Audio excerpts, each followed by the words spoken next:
office in this country the spirit of charity and justice, that they may in all things walk before thee with steadfast purpose and a single heart, and faithfully serve in their several offices, through Jesus Christ our Lord. Amen.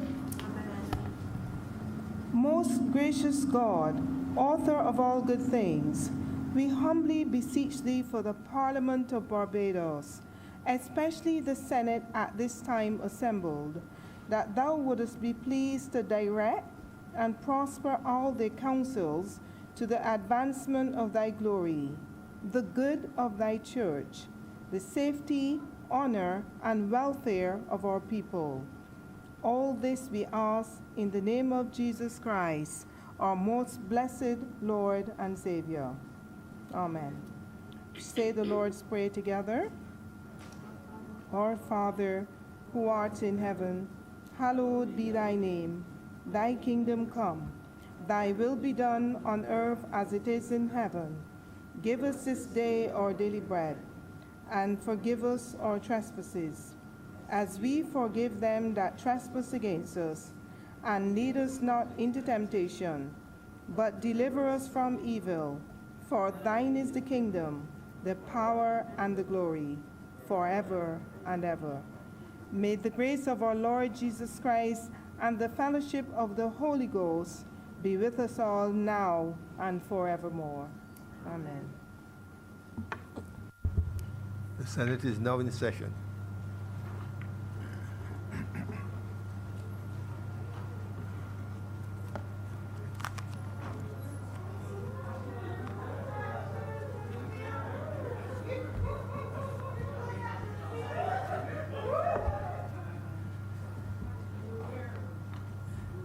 I told you were long in coming, caught in traffic. Yeah, traffic bad. I can imagine. Terrible. Terrible. A little bit. A little bit.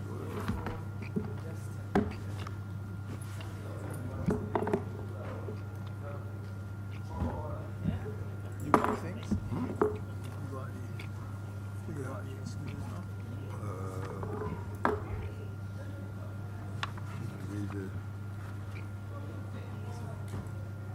Just get the order of business. Come to me with some more.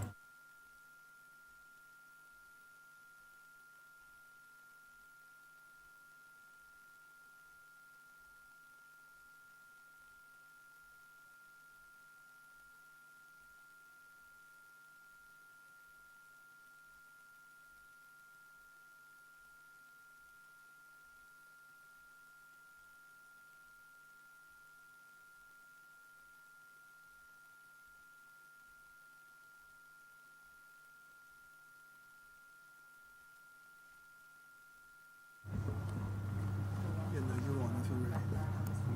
Lazy one.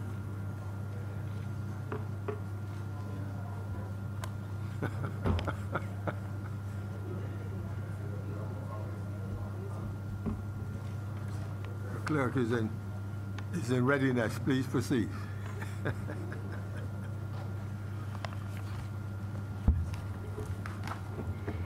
Messages from Her Excellency the Governor General. Announcements by Your Honor.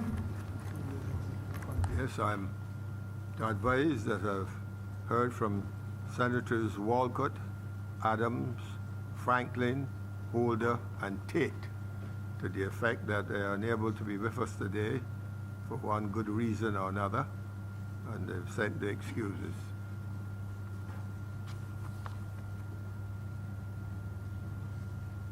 Yes, I'm advised that the minutes of the meeting held on Wednesday, the 4th of December, 2019, are ready to be confirmed. We can do that. We can do it now. Mr. President, I beg to move that the minutes of December 4th, 2019 be confirmed. The question is that the minutes of the Senate held on December 4th, 2019 should be confirmed. All honorable members in favor, please say aye. Aye. Those against, please say no. We think the ayes have it. And the minutes of Wednesday, the 4th of December, 2019 stand confirmed.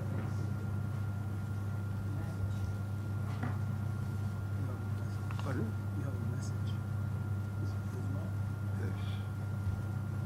There's a message. I'm looking for it though. Checking. Yeah. Yes.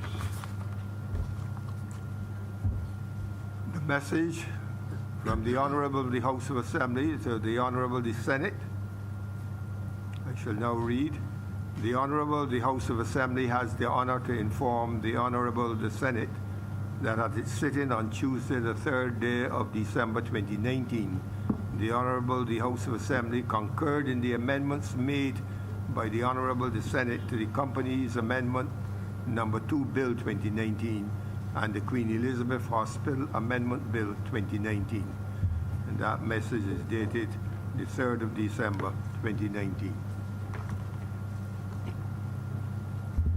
Presentation of petitions, presentation of papers. You got the red papers. Mr. President, I am commanded to lay the loan contract number 4342/0C-BA between the Government of Barbados and the Inter-American Development Bank regarding the National Tourism Program. I am also commanded to lay the Government of Barbados Inter-American Development Bank loan, National Tourism Program, amendatory contract. Amendatory meaning there was just an amendment made to the contract.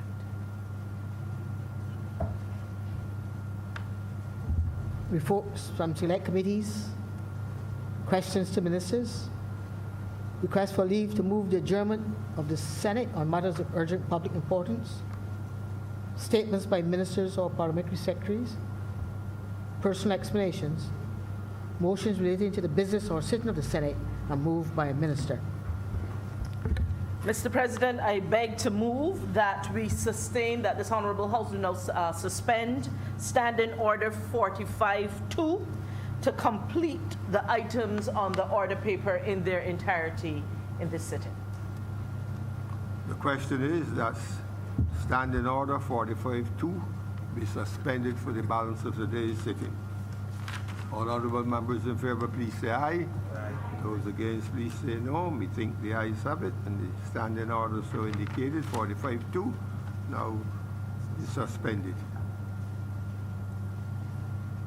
Introduction of bills. Mr. President, I beg to move that the following bills be read the first time. The Money Laundering and Financing of Terrorism Prevention Control Amendment Number 2 Bill 2019. The Returnable Containers Amendment Bill 2019. The Control of Disposable Plastics Amendment Bill 2019. The Companies Economic Substance Amendment Bill 2019. And the Land Tax Amendment Bill 2019. The question is that the bills just mentioned, that they be all read a first time. All honourable members in favour, please say aye. Aye. Those against, please say no. We think the ayes have it.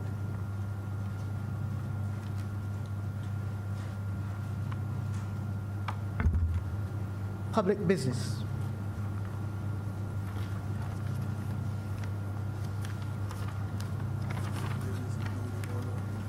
Public business is now the order of the day. Order number 2, sir. Order number 2, in the name of the acting leader of the Senate, to move the second reading of the Money Laundering and Financing of Terrorism Prevention and Control Amendment Number 2 Bill 2019.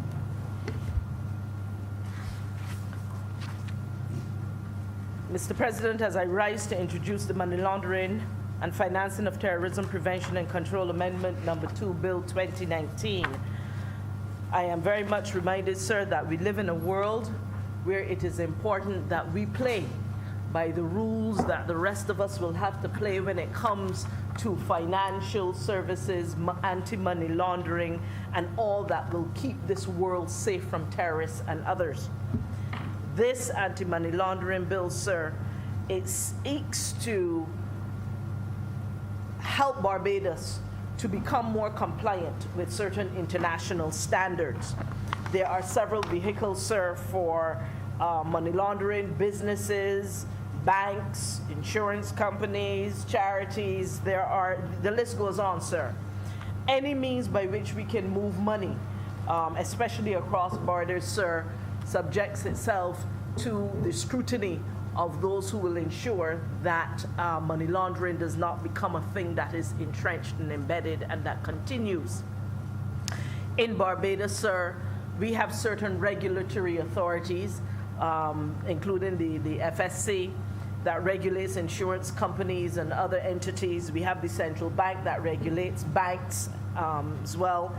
But there is a gap, sir, in the supervisory regulation as it relates to non-financial businesses and professions like lawyers and others who would be accountants who may be moving money for their clients across borders as well as within. And so this bill intends to bring all sectors into compliance. And in fact, this particular bill seeks to ensure that there is a compliance unit that is set up through the Anti-Money Laundering Authority. And this bill seeks to, Mr. President, to give clear specifics as to the role and the responsibilities of this unit. It seeks, indeed, we can see, sir, from the bill, that part of that responsibility would be doing the due diligence as it relates to the members in the schedule that it will be supervising. Looking at record keeping, it will be using new technologies to enable it to monitor and to keep records. And it will, of course, report on suspicious transactions. And you will see in the bill, Mr. President, that there is the authority for this compliance unit to take action as well, so that it is not just a unit set up to monitor. It does have some ability to take action in specific ways. And among some of those actions that can be taken, should they determine that some of these non-business and non-banking businesses, non-financial, non-banking businesses, and these professions, should they deem that there is some suspicious activity, sir, they have the ability to seek information, and in the event, of course, that is through the normal court process, and to determine whether or not we would need to cease any assets or freeze any bank accounts, or to prevent people from completing transactions. And in this bill, there are certain very specific time periods and timelines by which this is given. There are penalties, sir, that are outlined in the amendments that are proposed. And there is also, sir, the opportunity for the compliance unit to examine the operations of a number of businesses, and not just, as I said, not just the non-financial business, but also professionals in that regard who may be considered in that way. Barbados, as you know, sir, is a member of the Caribbean Financial Action Task Force. We are subject to reviews under that arrangement. And you may recall, sir, that in 2011, Barbados would have had we performed very poorly on that review. In the subsequent years, Barbados, the then government, not this current one, did not necessarily take action to put Barbados in any much better position, and therefore it has been left to this government to seek, this current administration, to seek to bring Barbados in line and to ensure that our reputation is protected, sir. Before, there was a situation where it was just the law. If you had the legislation in place, that was enough. Now, the standards are becoming far more intense. And they're saying you can't just have the law. You now must show compliance and you must demonstrate effectiveness. and therefore all of the systems that will contribute to the effectiveness of the implementation of that legislation must be in place. And that includes, sir, the compliance unit, which is the main subject of this particular legislation at this particular time. And sir, it is with these few words that I beg to move that this bill be read a second time. Question is that the bill under discussion be now read a second time. All honourable members in favour, please say aye. The ayes have it. The bill will now be read a second time. Mr. President, I beg to move that Your Honor do now leave the chair and the Senate resolve itself into committee for further consideration of this bill. Question is that I do now leave the chair and the Senate resolve itself into a committee of the whole Senate for the further consideration of the bill under discussion in detail. All honourable members in favour, please say aye. Aye. Those against, please say no. We think the ayes have it, and we are now in committee. The approval with this part.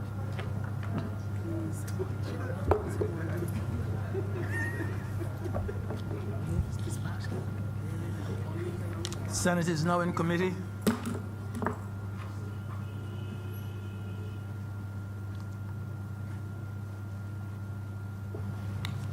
Clause 1. I beg to move that Clause 1 stand part. The question is that Clause 1 stand part. Honourable senators in favour, please say aye. Aye. Those against, please say no. Methinks the ayes have it. Clause 2. Beg to move that Clause 2 stand part. Mr. Chairman. The question is that Clause 2 stand part. Honourable senators in favour, please say aye. Aye. Those against, please say no. Methinks the ayes have it. Clause 3. I beg to move that Clause 3 stand part.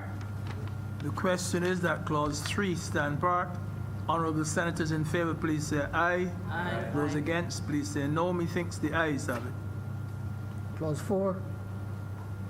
I beg to move, Mr. Chairman, that Clause 4 stand part. The question is that Clause 4 stand part. Honourable senators in favour, please say aye. Aye. Those against, please say no. Methinks the ayes have it.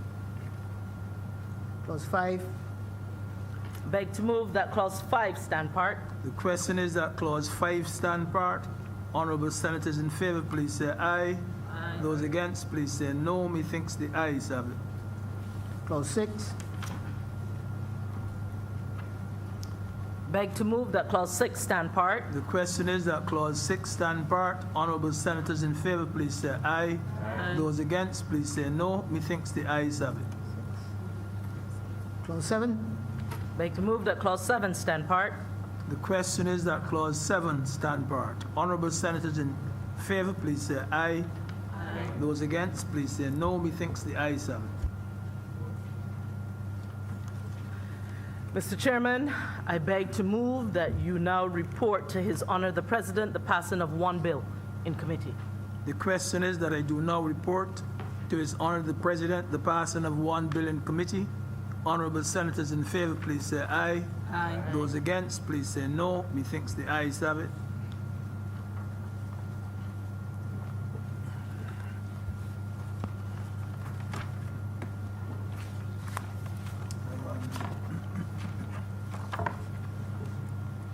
The chairman has reported to me the passage of the bill under consideration in committee. Mr. President, I beg to move that this bill be read a third time. The question is that the bill under consideration be now read a third time. All honourable members in favour, please say aye. Aye. Those against, please say no. Methinks the ayes have it.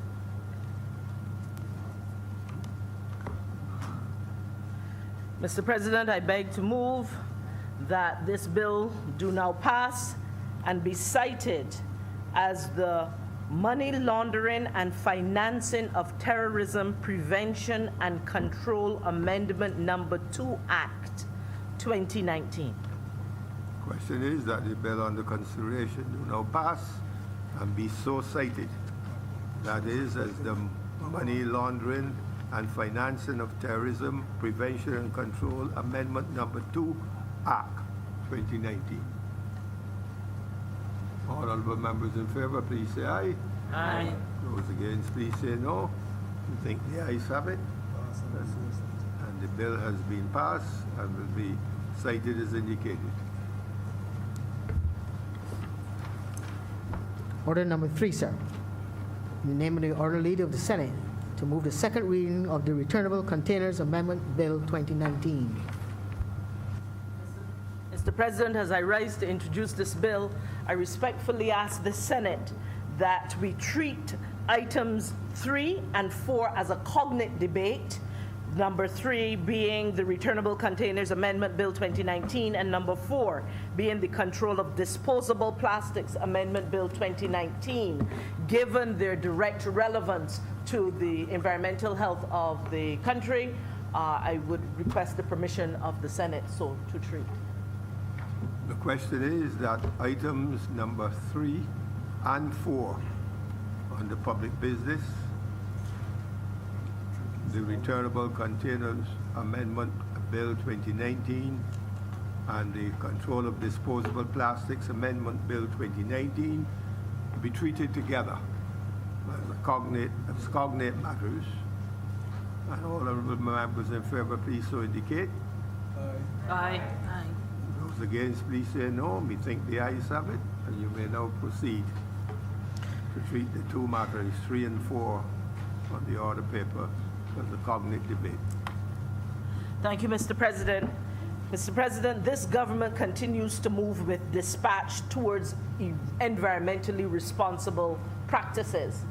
We see, sir, that while we alone cannot reverse or even stem the tide of climate change, while government alone cannot do the job to protect our environment, we recognize that we have to do it together.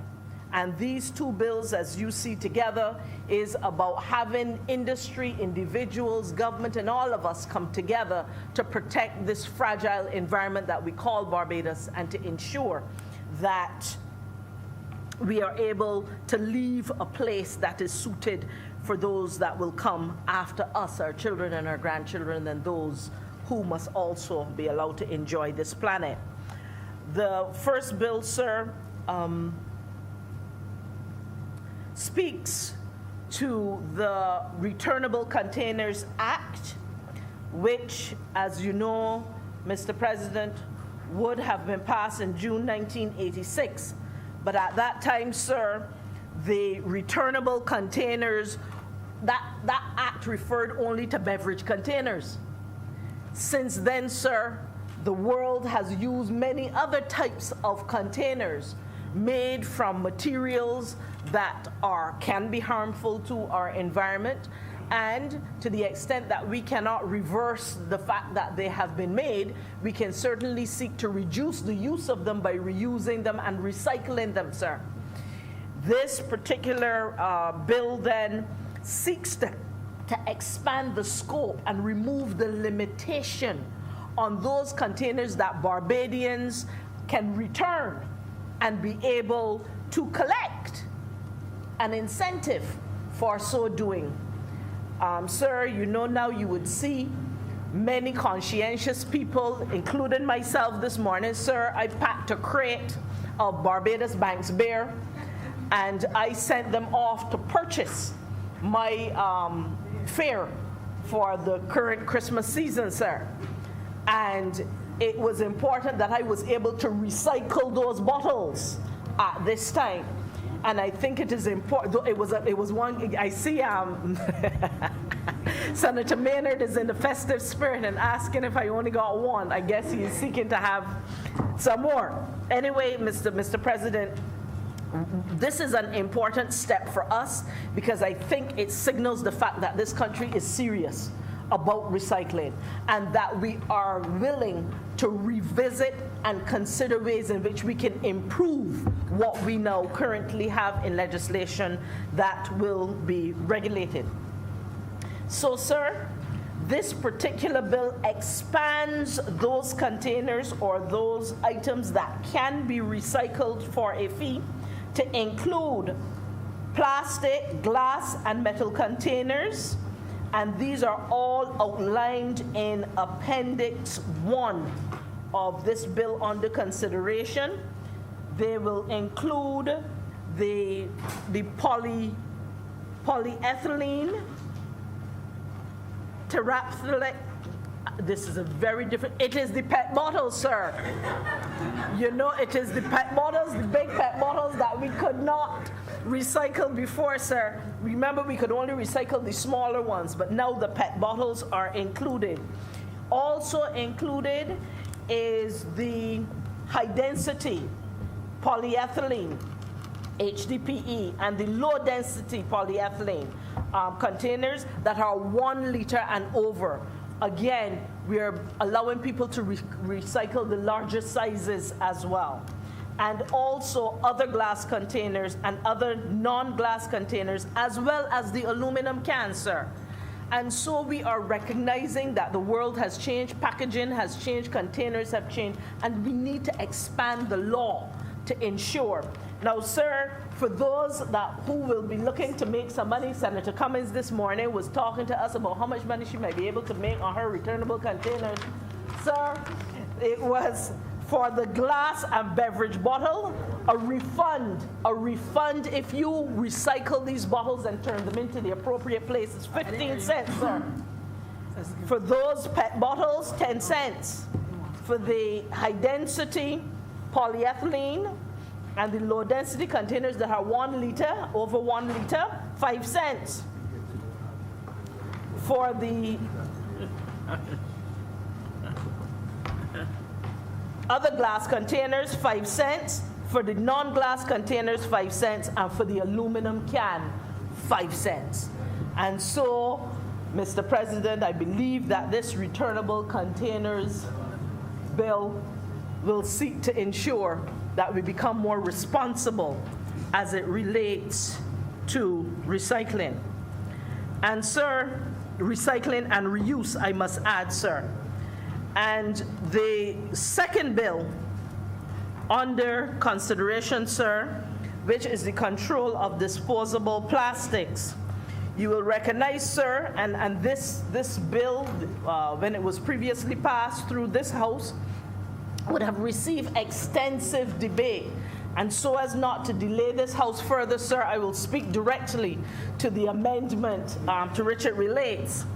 This amendment relates to the fact that before we had said that as of January 1st, 2020,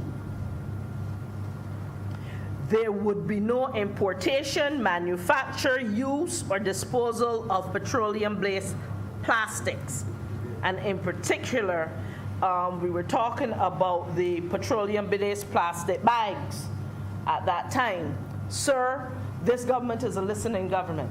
And we have had conversations with the stakeholders in this industry, and they have said to us, sir, that there is a shortage of the necessary materials used to produce these alternatives on the international market, and that there are some challenges with regards to them meeting this January 1st, 2020 deadline.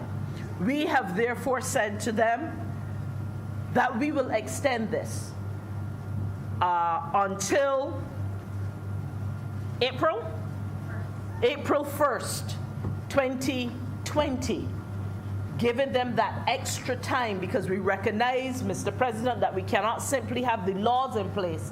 We must do a number of things. We have to educate people. We have to enable people. We have to facilitate them by giving the flexibility that's required in this situation. However, sir, we cannot delay much longer because the future of this country cannot be kept on hold. And we have heard discussed extensively, not only in this honorable House, but in other places, the impact of plastics on our environment and the fact that in some cases they live up to 1,000 years before they will even disintegrate in our landfills. That is destroying our environment. And so, sir, these two bills together seek to protect the environment. They seek to ensure that Barbadians are developing the habit of recycling in a way that is responsible to us all and responsible to the planet. And it is with these few words, sir, that I beg to move that these bills be read a second time.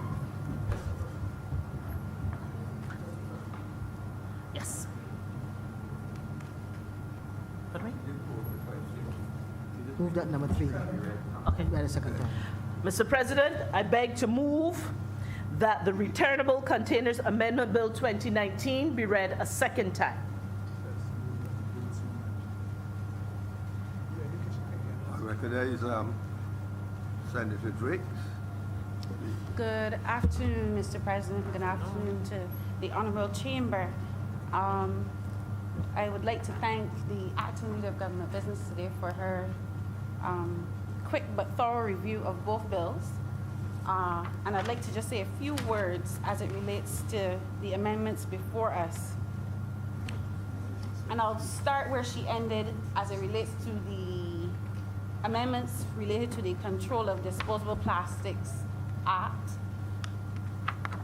I think that a bit more credit should be given to government for listening to the stakeholders in the industry and giving them that extra 3 months to get their house in order in relation to sourcing those biodegradable inputs that are needed to make the alternative plastics.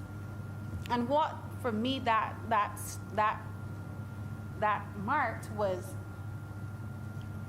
necessity truly is the mother of invention and innovation. Because when the ban was first introduced, Mr. President, it was said that, you know, the industry could not transform or they could not transition to the biodegradables. But clearly, with that extra push and with the ban imminent in place, approaching, the industry has moved towards looking to source the renewables or the biodegradables. Sorry, Mr. President. But sir, we know that the petrol-based plastic bags, they can cause a lot of harm to our environment. On land, we know that you can have the harm of blocking of drains, flooding, and so on.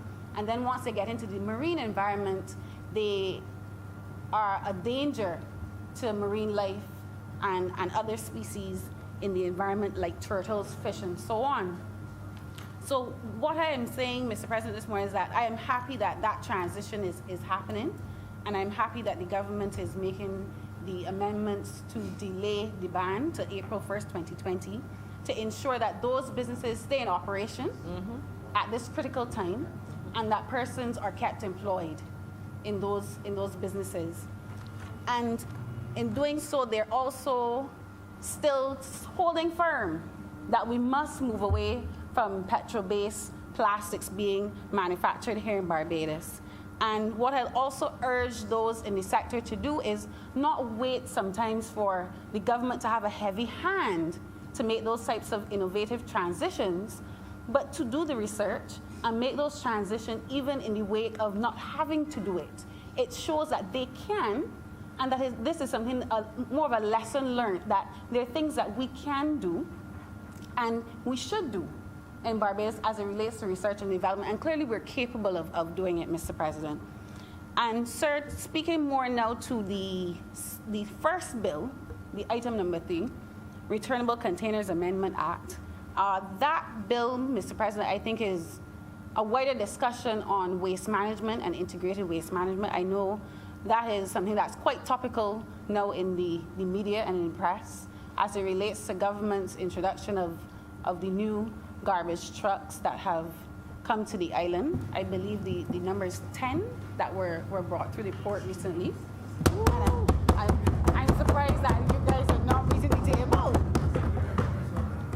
But the Returnable Containers Act, Mr. President, is about waste management in a serious way, and I'm happy that government has sought to extend the number of items that can be recycled and you get a refund based on the items.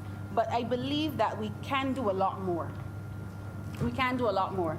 In terms of waste management, we have to find ways of how do we recycle more, how do we turn waste to wealth in terms of seeking economic activity from the waste that is generated that can be of productive use to us. How do we look at reusing some of the items that we throw away very easily?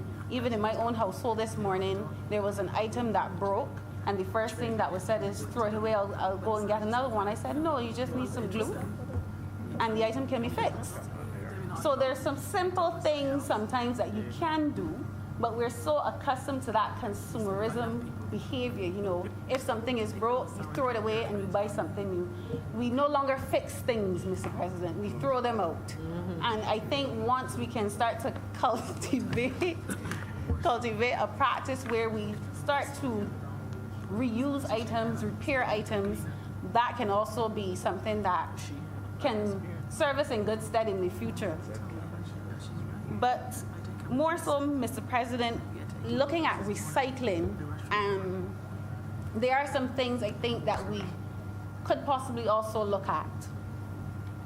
And this is more so in relation to our collection system of garbage.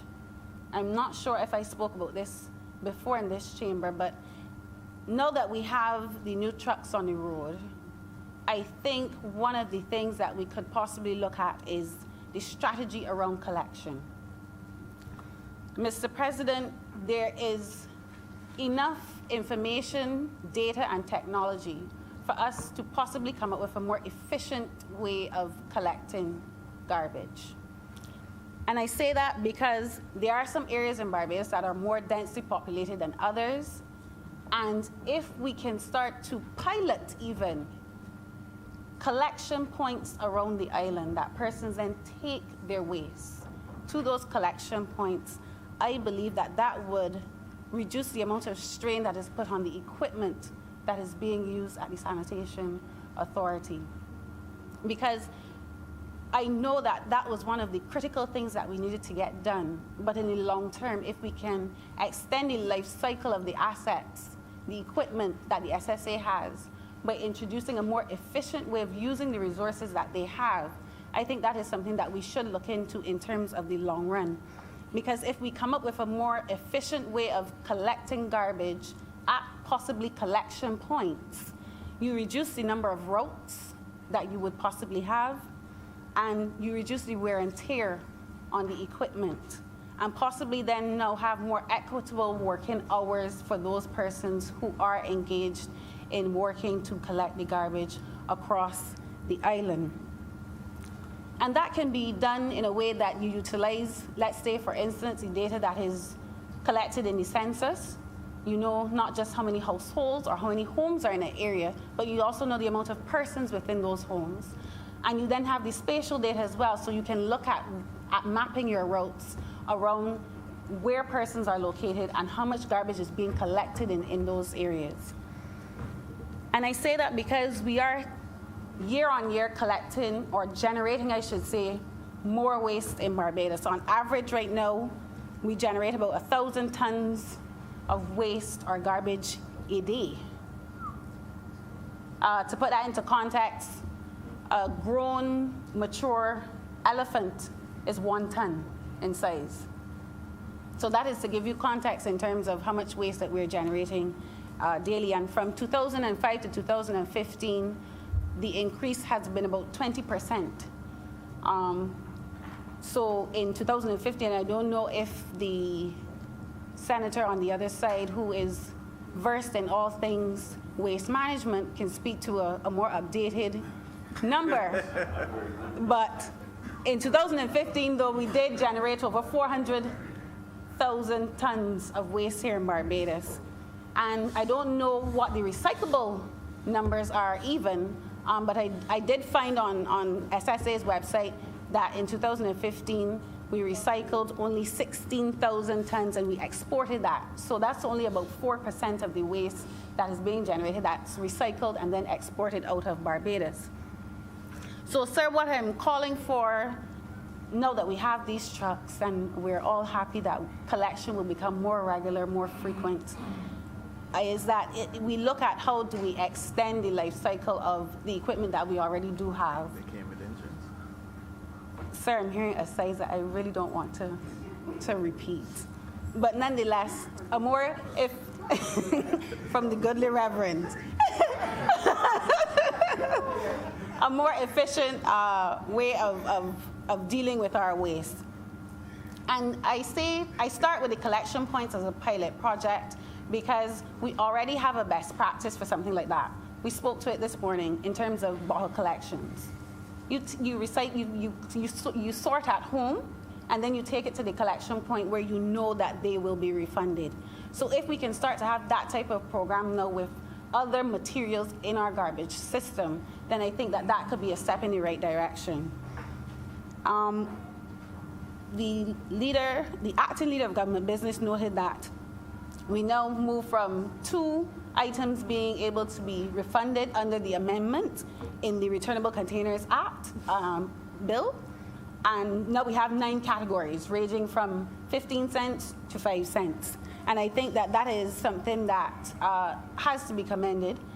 Another best practice, Mr. President, as it relates to changing behavior around waste and waste management is about 5 years ago, you would not have seen that many reusable shopping bags around Barbados. But because of certain interventions, you now see persons using their reusable bags when they're going shopping. In another space and in another responsibility that I hold, I am engaged in retail, and Barbadians have a love affair with plastic bags. It's reducing now because of the intervention of the reusable bags, but I would catch someone, they would be purchasing, let's say, a Winter Fresh gum, and they would ask me for a plastic bag. You know, those are the types of behavioral changes that we have to start to move away from, where persons feel that they are doing something not just for themselves, but for the generation to come, and also for the environment. And that, for me, Mr. President, it shows that once persons have access to the change, once they understand why the change is happening, Barbadians are more than willing to come on board. So, Mr. President, as I said, I think one of the things in the long run in terms of waste management in Barbados could be those collection points, those central collection points possibly, to reduce the wear and tear on the equipment. And that will also then put a facility in place that makes recycling also a lot easier for Barbadians. And once we start to move towards changing the behaviors and moving persons towards recycling, reusing their items, particularly in this Christmas season where persons pick down their houses and they throw out a lot of items as well. I'm sure there are peak periods as well with the waste, crop over time, Christmas time. But to get into the habit of keeping your items and seeing if you can have another use for them. So with those few words, I would also ask that government does a sensitization program on those items now in the Returnable Containers Act, that they're allowed those refunds so that they know what they can recycle and they know what the worth would be. Because sometimes, although we may pass legislation, persons are not aware of what is available to them, and that is something that should be done, Mr. President. And as I said, sir, I would be brief, and with those few words, Mr. President, I support both bills, and I'm obliged to you. Thank you, Senator Drake. I now recognize Senator Maynard. Thank you, Mr. President. The Honourable Senator who said that the government was a talking government. It appears to be also an action government. Thank you. Thank you.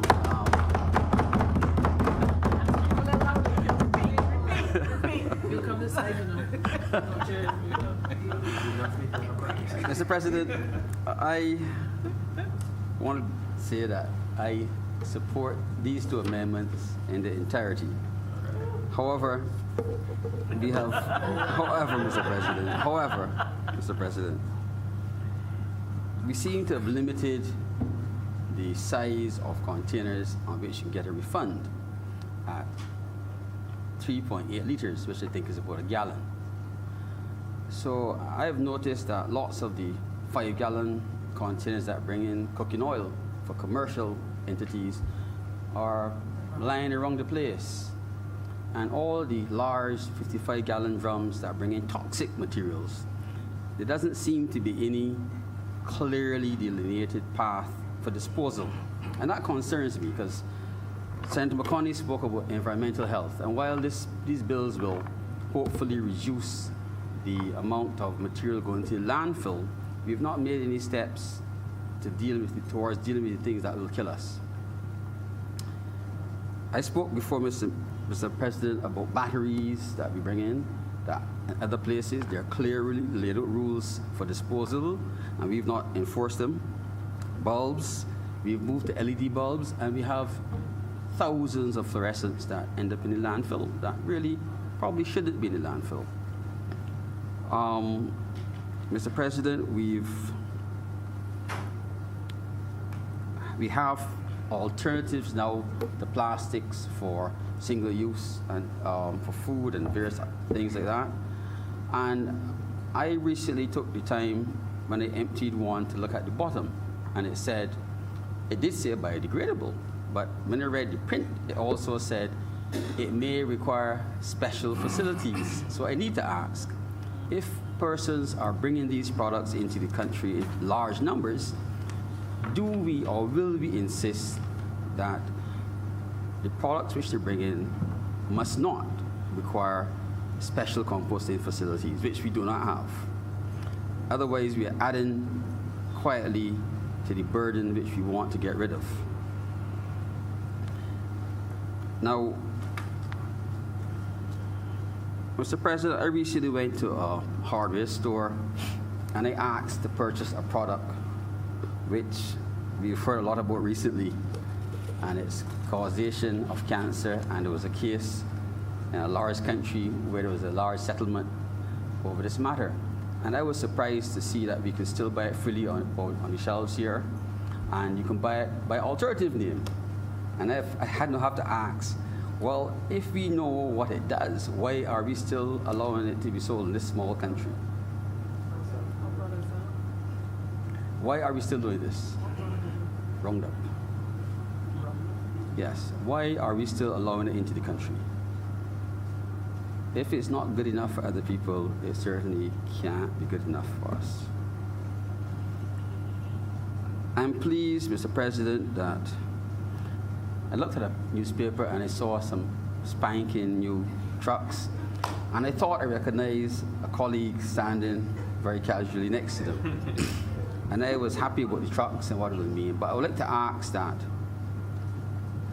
the Sanitation Service Authority make some steps to correct the inequalities in garbage collection. And I would like to suggest that those places which suffer most should be fixed first. So rather than hearing that some places get the garbage collected every day now, and some people are still getting it every 3 weeks, I would like to believe that those who were on the 3 and 5 week schedules will now come into 2 week schedules. Mr. President, I have not seen it addressed anywhere where we plan to deal with the rat problem. And this is the reason why I'm concerned. The rats, for years, long before this administration came in, were living on the garbage, and their numbers have increased. Those of us who have to travel at night see them on the roads, like pedestrians, lots of them. And when the garbage is more efficiently collected, the rats will not die. They will seek other sources of food. So they will move into the fields and eat the crops, and they will move into the comfortable houses and look for food. So maybe and we can't send back the trucks, and we shouldn't. So while we are dealing with the garbage collection problem, we should simultaneously deal with the consequences for getting rid of the rats, because if we don't, we will have a bigger problem. Now,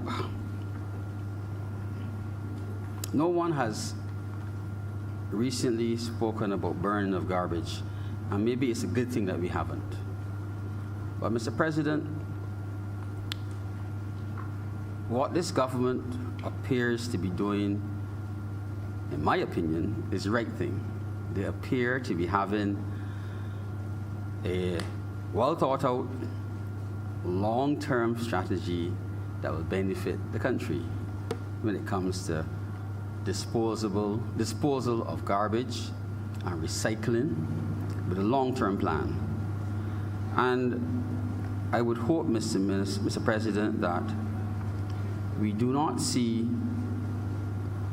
large, costly diversions into things that might be dangerous for the people of the country and destructive, as we have been hearing about recently with a now abandoned plan of garbage incineration on a large scale in this country. And I would like to think that the openness which we have seen in many aspects, and particularly with regard to the environment, will continue. And if I get only one Christmas gift, Mr. President, I've had it today. We're taking some serious steps so the next generation do not have to deal with some of the issues that we have to deal with. Mr. President, I'm obliged to you.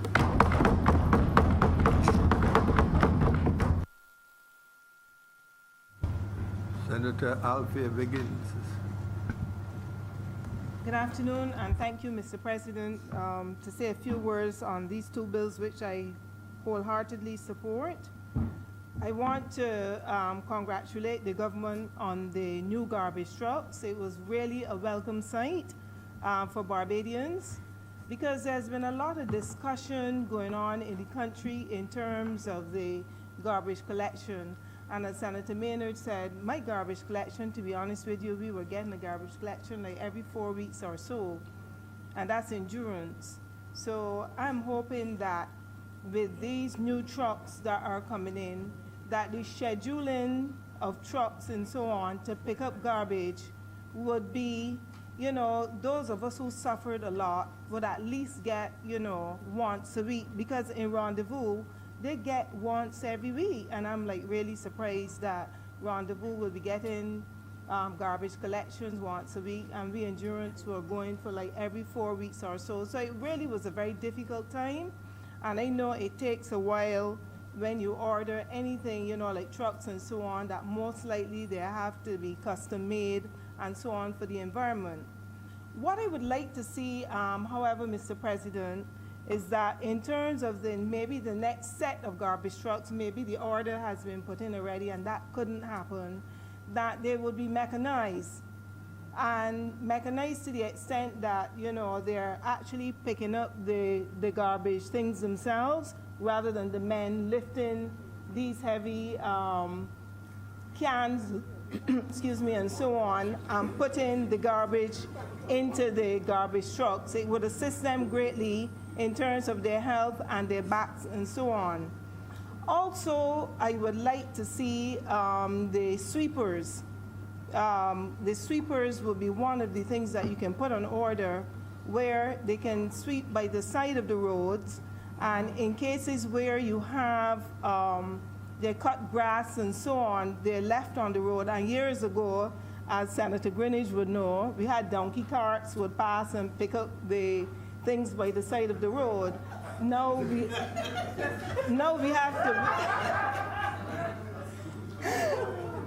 have to wait a very long time, Mr. President, in terms of when this grass is cut, and sometimes if you get rainfall, they're swept back into the gutters and cause more damage to the environment. So it would be great, Mr. President, for us, you know, probably in the next order, that you order some sweepers that would really assist the communities. And with the 2020 people regathering and so on coming over to Barbados, let them see that we are in fact a clean environment. But you know, it's been difficult, and I would like such things to happen.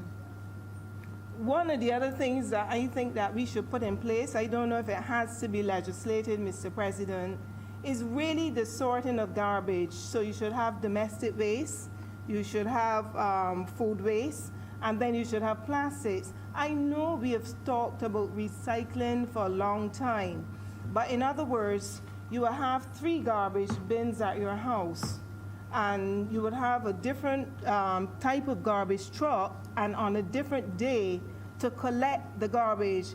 I think it would help a lot, especially with the food garbage, not only for households, but also for businesses. And I don't think that in this day and age that you should have to tell householders how to dispose of garbage, because each and every one of us should try to keep our surroundings clean. The government cannot legislate cleanliness to people. They should know exactly how to keep their surroundings tidy. So I believe, like with businesses in Bridgetown, I'm not sure of this, so Senator Grant, I know when you speak, you will speak extensively on it. If they have a garbage collection every day, and in terms of their disposal, they should be disposing the food, disposing the oils. I remember years ago, somebody used to go around collecting the oils from the various restaurants for recycling purposes, and I am not sure if that is still done.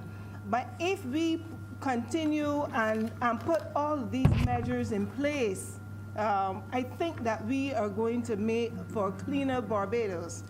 And even in terms of the environment, sir, I think that we should think about building public facilities in Bridgetown where people, and this is bathroom facilities, where normally if someone wants to go to the bathroom, they would have to go into Cape Shepherd. But you should build, look at building public facilities, because sometimes you pass, especially in Lower Broad Street, and there is this pungent smell that's coming at you. So I think that all this contributes to cleanliness of a country. And if we look to do things like these, we are going to make a better environment, a better Barbados. Senator Grant, and I want to congratulate you for the excellent work that you're doing as chairman of the Sanitation Service Authority.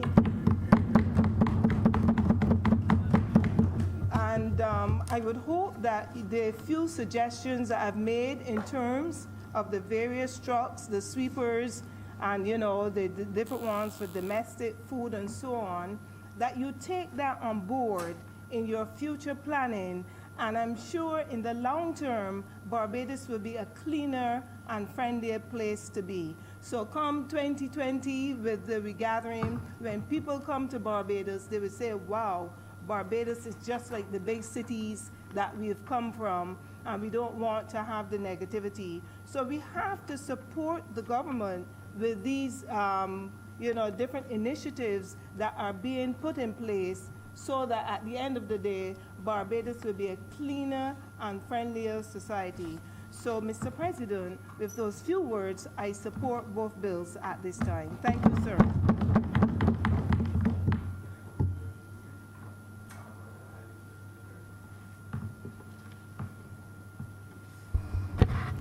Thank you, Mr. President.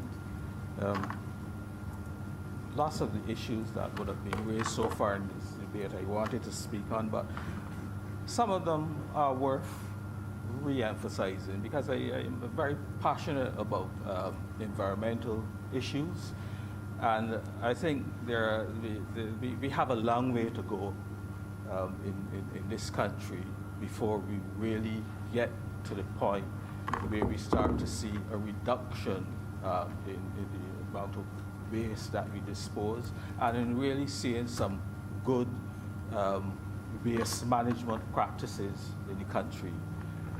I've heard a lot of kudos for Senator Grant already this morning. I don't want to be left out, because like all the others, every other Barbadian, I've been waiting with bated breath to see the arrival of these garbage trucks.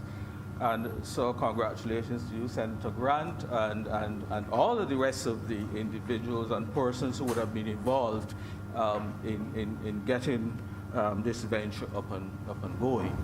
But, Mr. President, I want more to speak not so much on the issue of the new garbage trucks and being in position now to collect the bundles of garbage that are on the street. But because I think that is not going to solve the issue with the large amounts of waste that we are currently disposing of. And so I want to see, or I want to hear from the Minister of the Environment, from whoever, the Sanitation Services Authority, the health personnel, all of the people who are involved. What I would like to hear is, when are we going to get a comprehensive statement, a comprehensive proposal for the management, the overall management of the garbage situation? Because, as I said, what I'm looking to hear and what I'm seeking that the ultimate issue will be to see that the amount of garbage being disposed of is significantly reduced. And allied to that, of course, is the recycling of most of this garbage. So that would be an issue I would like to hear much more spoken on. In my reading, for example, I know that you look at countries like Sweden, countries like Germany, for example, and in fact, Sweden has now got to the stage where they'll have virtually no garbage to go to the landfill, and they're actually getting garbage from other countries in order to keep their recycling factories open. They now need that amount of material coming in. Now, we're not going to get there in any great hurry, but I think that it is important that we start somewhere. And I would suggest, for example, that in our public places, in our government as the largest employer in the country, every government office government can lead the charge in this area. Make it mandatory, for example, for in all the government offices, as Senator Wiggins was suggesting, we can do some level of sorting of the garbage at that stage. Government generates lots of paper, a lot of which is discarded. Over time, of course, with digitization, a lot of it may probably be reduced, but there's still a lot that is disposed of. And if we start to get into that habit of reducing and recycling the amount of waste, then we will be on our way. The point is that an untidy, unhealthy environment is going to impact significantly on our economic growth and stability. We, of course, as we know, and Senator Grant can speak more to this, we know, for example, that as our number one revenue generator, tourism, will be affected if we are not in a position to properly manage and to reduce the amount of garbage. Environmentally, we know of all the various issues in terms of the global warming and so on. And so when we talk about waste disposal, we should see it in terms of the holistic idea that it has impacts on so many other areas relating to health, relating to our economy, and so on. And we need, therefore, to have a significant education program going, encouraging householders, encouraging persons at the domestic level to be able to do some level of sorting of the garbage, even ahead of having to put it into legislation. I may have spoken to this on another occasion in here, but I would just mention it again for what it's worth. I do a certain level of recycling, Mr. President, and a certain level of sorting at my home. For example, I have bins. I have 3 bins where we put the plastic bottles, we put the glass bottles, and the other organic waste and so on. Now, my organic waste, I compost. I compost it myself. I just went on my way, when I'm traveling, I drop off all my water bottles and the other plastic bottles. I just go and drop them off. I'm not interested in the 2 cents or the 3 cents or whatever you get per bottle. But the point is that I just drop them off and I go. And, you know, if more of us started to do those little simple things, even ahead of it becoming mandatory, because I think if eventually government may very well have to legislate this whole issue of sorting and so on at that level.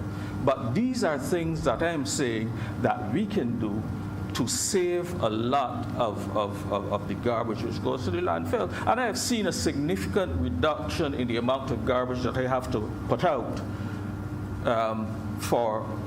to be taken away by the Sanitation Services Authority.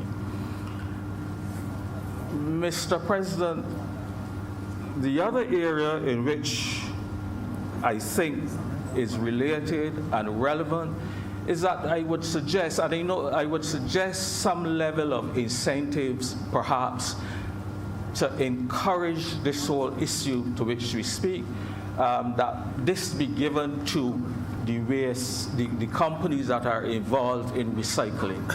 Give them some incentives, perhaps to assist them in getting trucks and other equipment, and they themselves may be able to then become an integral part of the collection of the garbage in terms of going through the districts and collecting those items which are recyclable and which they will then use in their business.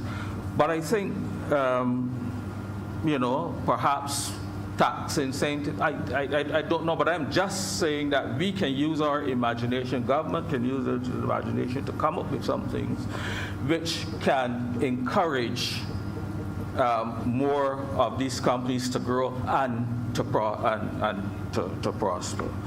Again, at the individual level, I mean, I know, for example, from my researches that in some countries, for example, and this wouldn't probably so much be related to Barbados because we have a free education system, but I know in some African countries, for example, kids, families can actually take bottles, the plastic bottles and so on, to school, and they are used as a kind of a down payment against the fees, the school fees for their kids. Now, that, as I said, that may not relate to us because we have a free education system up to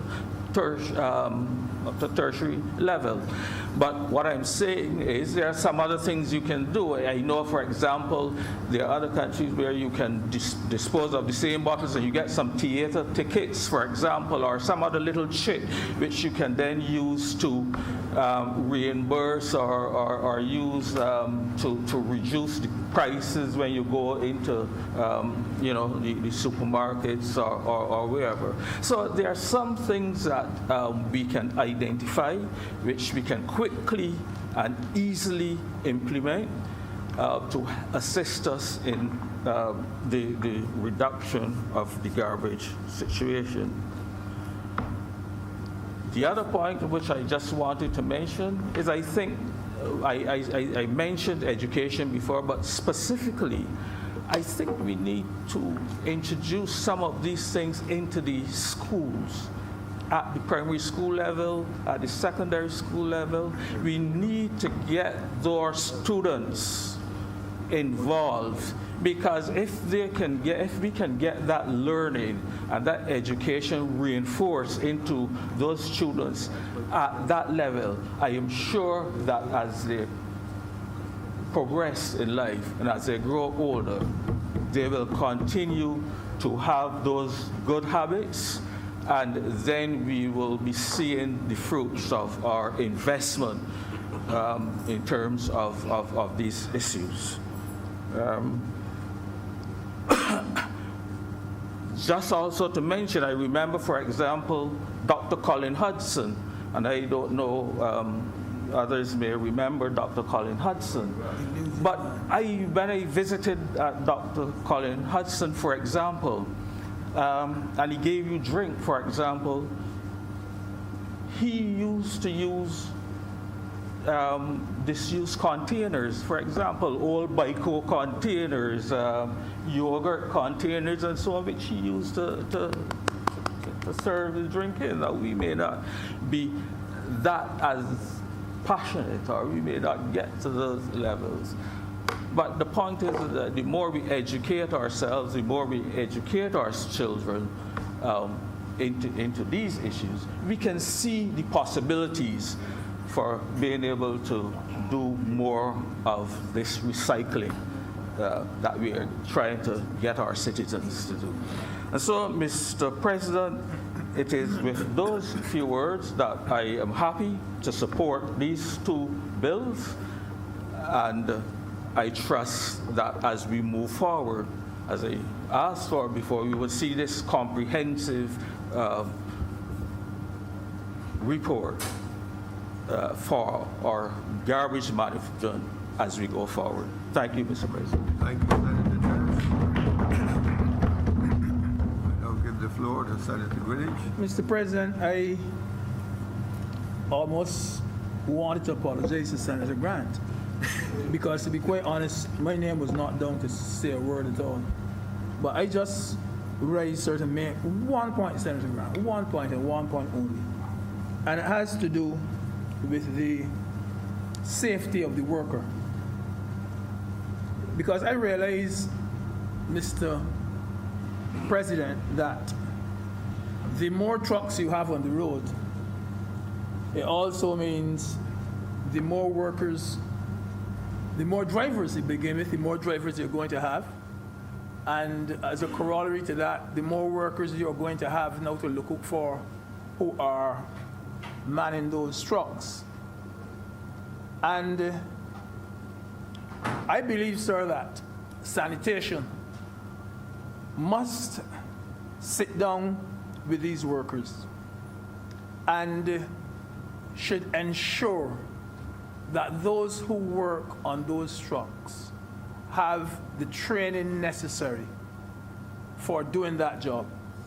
And there's a reason why I say, I wouldn't go into that reason because I don't want to be too long. But sir, I think what should happen is that the older and the more experienced sanitation workers who work behind those trucks should sit down with them. If we have some new ones coming on, I think we're going to have them, and should teach them how to do their lifting, in particular, their lifting. These injuries to the backs of those workers, I can think of about 3 instances where workers have sued the sanitation department. Sometimes I think it is the workers' fault. They lift the wrong way, even though there's a handbook that tells them how to lift and tell them that they should take out the garbage and then test the can and so on before they lift it. Perhaps some of them want to show how strong they are and so on, and eventually end up hurting themselves. And I think sanitation must let them know, look, never mind how strong you are, do not take that risk. The older fellas, I believe, can do some of the training. Believe it or not, sir, there are extremely dangerous hazards. They're dangerous in that particular work. You wouldn't believe it, sir, but some of them are still getting cut with glass. People have panes of glass and so on, sometimes just wrapped around with a bit of paper or something of the sort. Some of them, sir, cut by corned beef tins and those things. And these are things you have to let them know, especially the new fellas who might be going on, that you have to look out for those things. Yeah. But, sir, that as I said, I have 2 or 3 more notes, but that is the main point that I want to make, that make sure that those workers are trained, and some, as I said, some of them with their backs, I know one fella has suffered a lifelong injury. I really mean a lifelong injury because he tried to lift a can that was too heavy. And he didn't get a lot of support from the other fellas who were his co-workers, because I think he did it against the advice of them. And it was something he was trying to do to show off once in a way. So I think sanitation should take that advice, and Senator Grant and the others just make sure that they have the appropriate training. But those 4, sir, I'm obliged to you. Senator Grant, your own come, sir.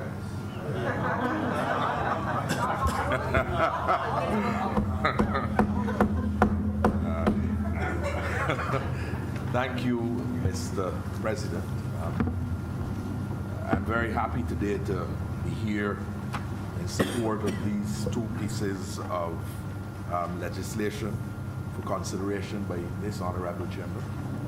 I think that, as has been pointed out before, that both pieces of legislation are very important, and both of them will help us in a significant way. Of course, the Returnable Containers Act, the amendment to that act, facilitates for a larger number of containers now having a refund value. Sir, as you may know, that when the act was first introduced, those containers that had a refund value, the majority of those were removed from the waste stream.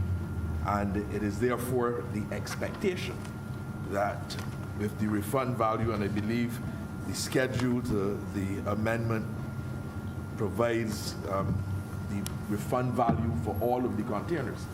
And I think it is reasonable to expect that with the refund value, you will find that a lot of those items will be removed from the waste stream.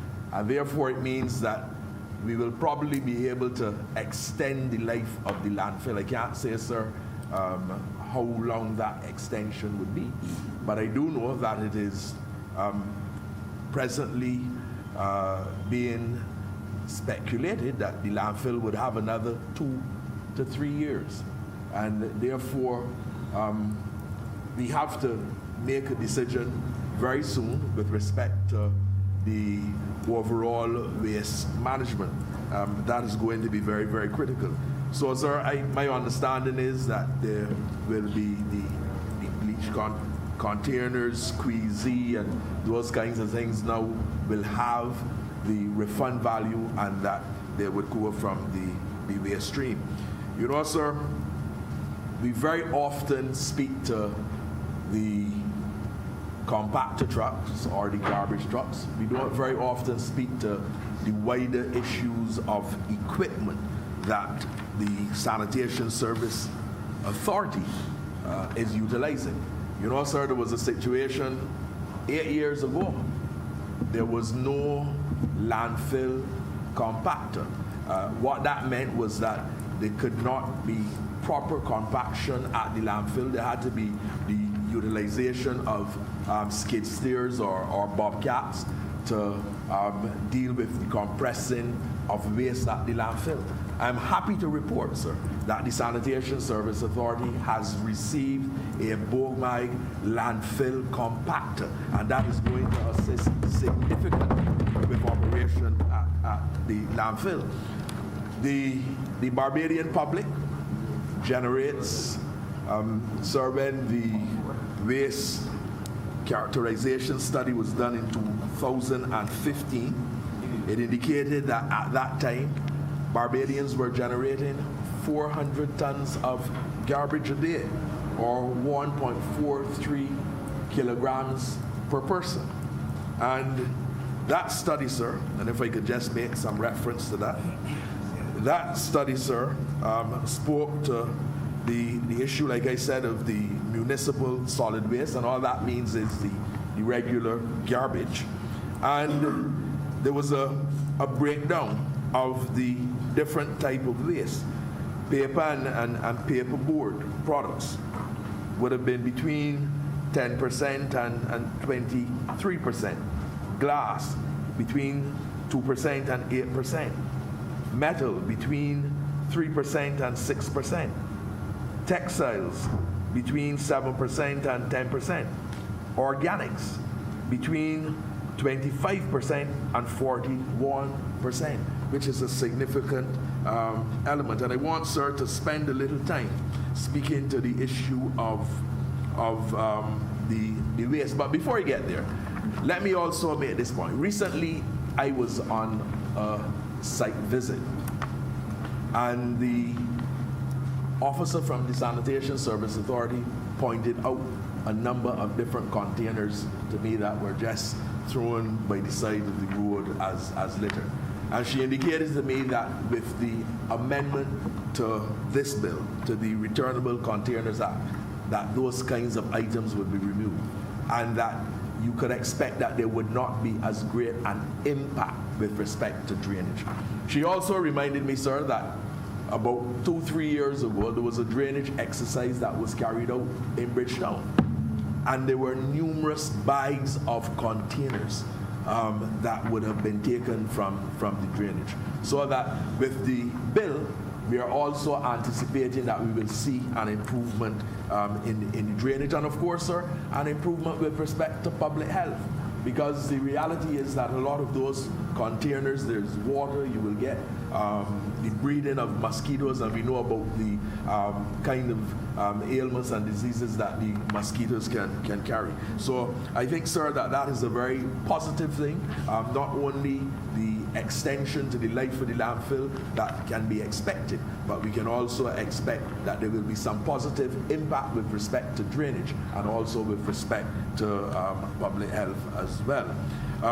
I also should say that a lot of those items do make their way to the sea, and therefore the bill which deals with the control of disposable plastics, that is very important, because it allows us to better manage those items as they go into the sea, because we would not want, sir, to harm our marine environment. We don't maybe necessarily place as much or speak as much to the marine environment as we do to the land environment, but our marine environment is certainly extremely important to us. So as I said, the waste characterization study would have indicated that between 25 to 41% of the municipal solid waste was made up of organics. And a lot of that, sir, is yard waste. So very often, Barbadians cut the grass around the house and they bag the grass and they leave the grass there. There are times that the Sanitation Service Authority is not able to immediately collect that yard waste. Sir, I would have reported to this house before that with the full complement of garbage trucks, the SSA would no longer need to engage the private waste haulers. But we would have been having some discussions, and we are exploring the possibility of utilizing the private waste haulers to assist us in the collection of the yard waste.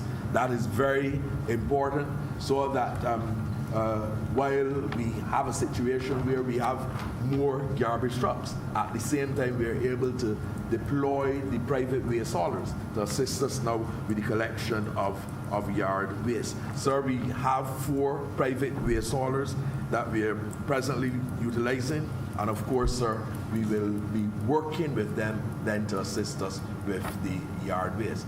Sir, if I could just speak a bit about these new garbage trucks. Yes. Sir, of course, sir, on Saturday morning, persons heard me singing the song, I am dreaming of a white Christmas. Of course, there would have been those who felt that I maybe would have been thinking about going to New York or somewhere where there is snow.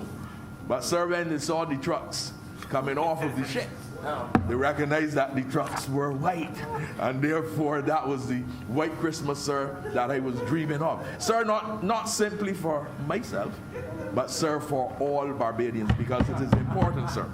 It is important that we are able to enhance the number of garbage trucks that we have. We have been having, sir, as I said before, a significant challenge with respect to our equipment, with respect to our trucks.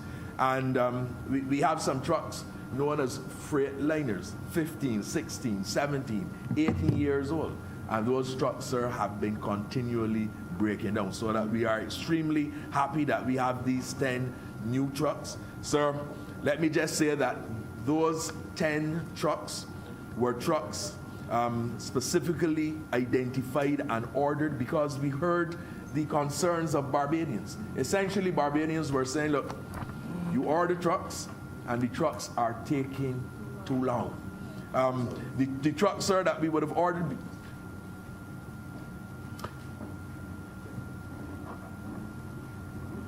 could check Hansard for when you say the trucks was coming. Sir, we had put in an order for 12 purpose-built garbage trucks. Those purpose-built garbage trucks, as I would have indicated to the chamber before, the chassis were built in Japan. They were then shipped to Iowa. The bodies were built in Iowa. The electrical and all the other works being undertaken in Iowa. So we've received 2 of that order of 12 compactor trucks coming to Barbados. So there are going to be a further 10 trucks coming to Barbados out of that order for 12. Let me say, sir, that, and I should make reference to some of the type of trucks that we have, because we have 2 large hybrid split-bodied rear-loaded refuse collection compactors, and those split bodies allow for different type of waste to be put into the truck. So and I'm going to speak very briefly with respect to the overall recycling that you can expect. We also would have 2 mini refuse collection compactors, 2 small, 3 medium, 3 large. Sir, the reason why I reference these is to let you know that we are not simply looking at one type of truck, because the terrain across Barbados is different. And we have to ensure that we have the necessary equipment to properly deal with the collection of garbage. So, and while I'm on it, sir, I know Senator Wiggins did make reference to a sweeper, and we do have on order 1 industrial sweeper as well. And we would, of course, look at utilizing others. So that we are on our way, sir. There is still quite a bit that has to be done. Of the 10 large garbage trucks, those trucks this morning, sir, at 7:30 a.m. would have been at the licensing authority to be weighed and all the inspection done and all of that. The manager of SSA is in the process now of getting those trucks insured. We are going to get the SSA decal, you know, the little sign that says SSA, and we will put one on each side of a truck, and the trucks are to get out there and to start the work of collection of the garbage. I've asked, sir, that be done by this evening. And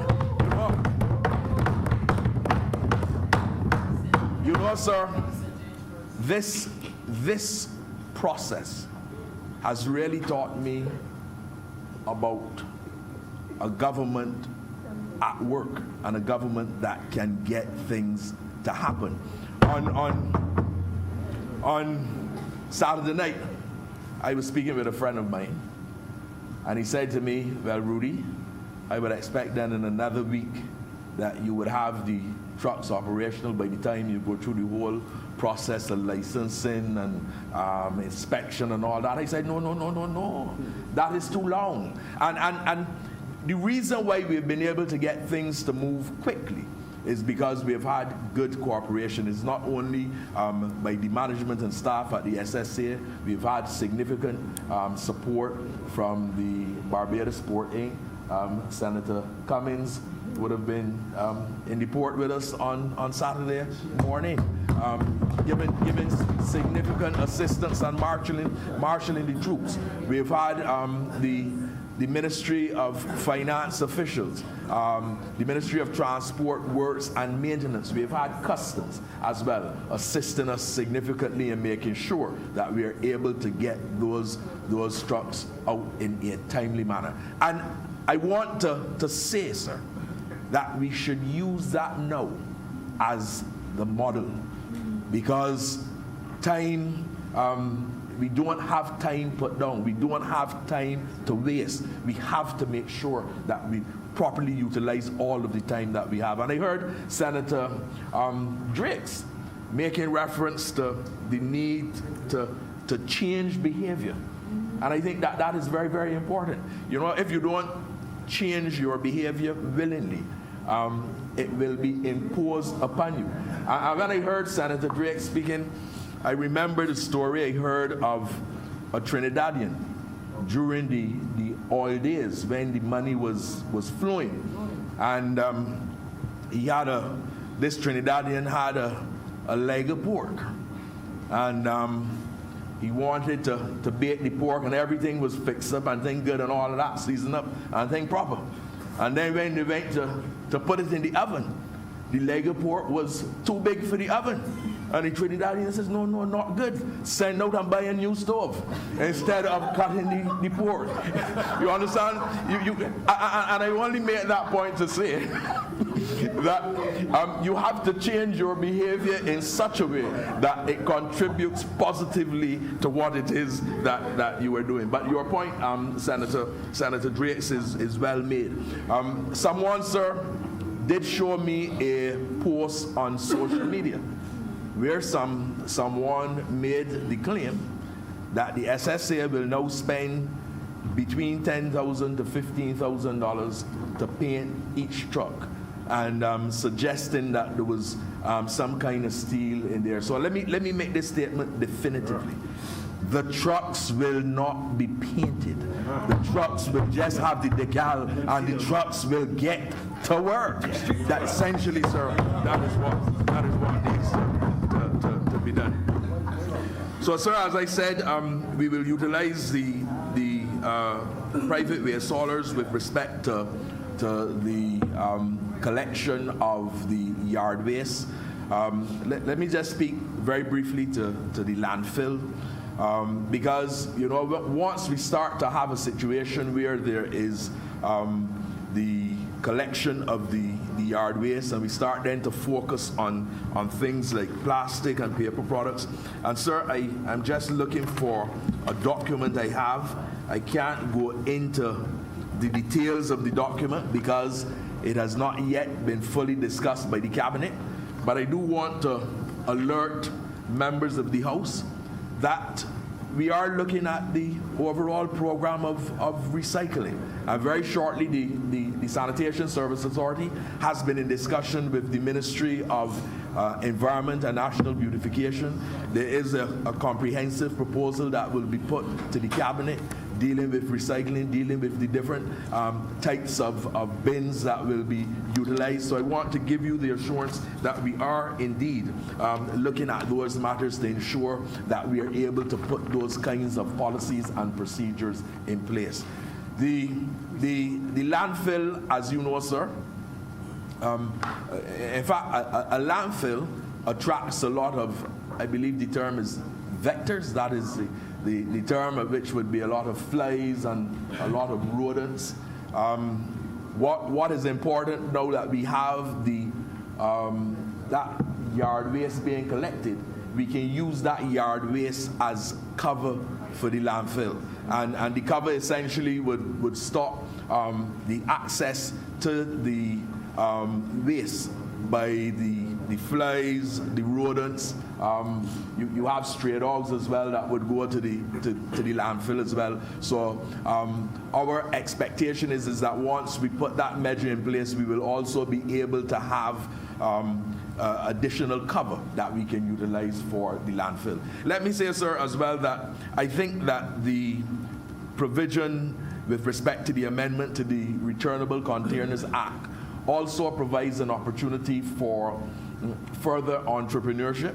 I am aware that there are persons who would have, with the introduction of the Act, started businesses to deal with those containers. And I believe that that is something that we are going to see continue with respect to when those items are chipped and compressed and all of that. There is the opportunity to export the chipped recyclable items, and which provides an opportunity for foreign exchange earning. But it also provides the opportunity as well to use such an item as a source for energy. And we are having some discussion with our cement plant to see how we could progress in that matter. So that is something that is very critical and very important to us. Of course, sir, I want to encourage Barbadians to also play their part. I believe it was one of the senators spoke to the issue about garbage in town. I believe it was Senator Maynard that made reference to garbage in Bridgetown. And I want to encourage the businesses in Bridgetown to properly buy and put in containers the garbage and particularly the food items. This is a challenge and an issue for all of us, and we have to ensure that all of us do our very best to keep Barbados clean. I can report to you, sir, that the Ministry of Health does have an enhanced rodent eradication program. I know that because the Barbados Hotel and Tourism Association and the Tourism Development Corporation has been working in partnership with the Ministry of Health, because this is a matter, of course, that is of concern to us and should be of concern to all Barbadians. But it requires, sir, that all Barbadians participate, that all Barbadians ensure that they play their part in facilitating the proper disposal. Sir, you would have heard recently the Prime Minister made reference to a national cleanup campaign. Up to, I believe it was yesterday, and Saturday and yesterday, that the 360 persons being employed through the National Conservation Commission was being facilitated, and they are getting to work. In fact, sir, I believe that as we speak, sir, they are working. But I want Barbadians to recognize that it is not simply the responsibility of government, it is not simply the responsibility of a government entity, but in reality, it really is the responsibility of all of us to ensure that we are doing our part. If we don't do it willingly, then of course you will have to look at legislation. And I want to say, sir, that it is critical that as we amend acts and as we bring new pieces of legislation, that we ensure that the enforcement element is also there, because it makes no sense having legislation and that legislation is not being properly enforced. But sir, I am very confident that the government with which I am associated will ensure that the appropriate enforcement measures are taken. And I'm asking Barbadians, therefore, with the existing legislation, there's provision for all Barbadians to have a container, to have a bin outside their houses. And I'm asking all Barbadians to comply. You know, sir, I told this house already that I am a Trekkie. And I like Star Trek Voyager. And I've referred to the character on Star Trek Voyager 7 of 9. And sometimes 7 of 9 is, something is communicated to her. And she says, I will comply. And sir, I want Barbadians to comply with the existing legislation to ensure, sir, that we continue to function in a manner that is in the best interest of Barbados. Sir, in conclusion, therefore,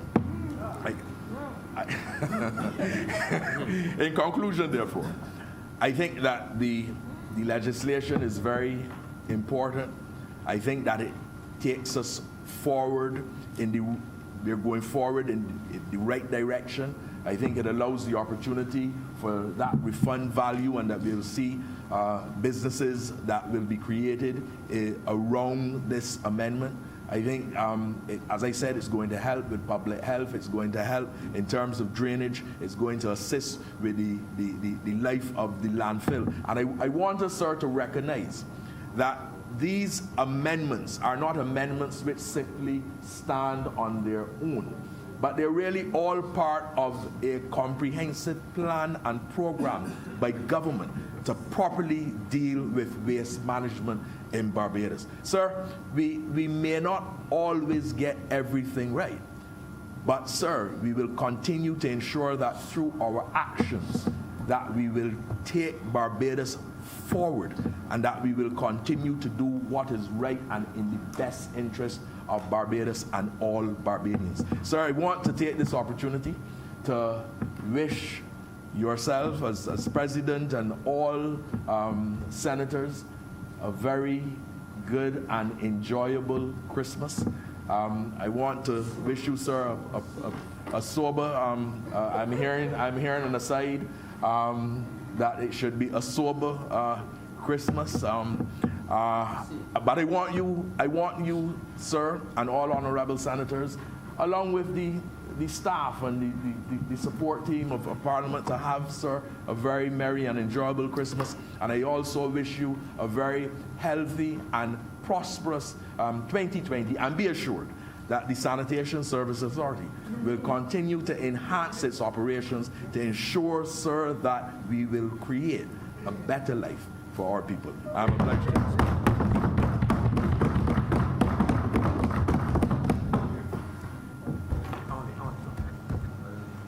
Will now wind up. You know, Mr. President, I have never seen a Senate so excited about garbage. And we have heard about garbage trucks. Senator Grant now delivers white Christmases to Barbados. Santa, our new Santa. And we have talked about, in all seriousness, sir, too, the arrival of the trucks, the scheduling, the sorting, and creating the right kind of framework for Barbados to truly be able to manage our environment and our waste in a way that is meaningful. Senator Drake spoke about the fact that the hand of government doesn't have to be in everything, especially this, that people really and truly need to take an important role in operating on their own and choosing to recycle in a meaningful way. She spoke about the fact that she is happy with regards to the work that we are doing with regards to listening to people, with regards to delaying the start of the disposable plastics legislation, given that it allows businesses to stay in operation during this time and for people to also stay employed. Senator Maynard, it will go down in history, and we will keep it very clearly that you called us a government of action. And sir, we thank you very much for that. We agree. We are unanimous in that regard. Testimonial, that is what Senator Greenwich says. We are mindful, as you said, you made a very good point, that we need to be mindful that while we are promoting recyclable, that we have to recognize that not all recyclables are created equal, and some of them require specific equipment, and that we need to make sure that we are managing the situation in such a way that we don't create a bigger problem where we don't have the right, we're recycling, but we don't have the right equipment and facilities to be able to accommodate that. You also said that you were happy that government was moving towards a longer-term strategy, that this was not just a piecemeal attempt at doing things ad hoc, but that there is a general strategy. And sir, you will notice that that is the case with all of government's actions at this point in time. Our manifesto bears testimony to that in significant ways. Senator Wiggins spoke of the sorting of garbage by households and businesses and adding sweepers and other types of equipment to understand that the whole waste management process involves more than just the picking up of garbage, but it involves the entire cleanliness and management of the systems that contribute thereto. Senator Nurse talked about developing the habit even before the laws come into place, and the need for us to create incentives and new ways to get people to participate and recycle, and that it is important for us to make sure that the students, the younger people, are engaged in the process. Senator Greenidge made a very important point. He talked about the fact that in doing all that we do, we need to ensure that there's workplace safety, and that in fact we are helping all of those who play such an important role in helping us to manage our waste, to manage the risk of improper lifting and other practices that could be detrimental to their health. Senator Grant, Mr. Santa Claus himself, he spoke about cleanup, that government has indeed played its part, and I want to compliment Senator Grant and the sanitation department, the board, for really and truly making this a time for everyone to smile. And he made the point also that government has played its part, but businesses and households must do so willingly. And he also spoke about there being a need for the enforcement of legislation. All in all, Mr. President, sir, this discussion, this contribution to this debate was really very good. And I think if we could wrap it all up, there is a need for us to educate, there's a need for us to facilitate, there is a need for us to innovate, there is a need for us to regulate and find special ways for people to participate. And it is therefore with these few words that I beg to move that this bill be read a second time.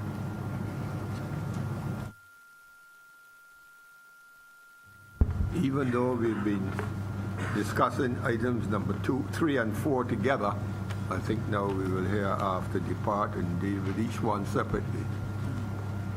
So the question is that the Returnable Containers Amendment Bill 2019 be now read a second time. All honourable members in favour, please say aye. Aye. Those against, please say no. I think the ayes have it. That bill has been read a second time. Mr. President, I beg to move that Your Honor do now leave the chair and the Senate resolve itself in committee for further consideration of this bill. The question is that I do now leave the chair and the Senate resolve itself into a committee of the whole Senate for the further consideration of the Returnable Containers Amendment Bill in detail. All honourable members in favour, please say aye. Aye. And those against, please say no. We think the ayes have it, and we are now in committee on that bill.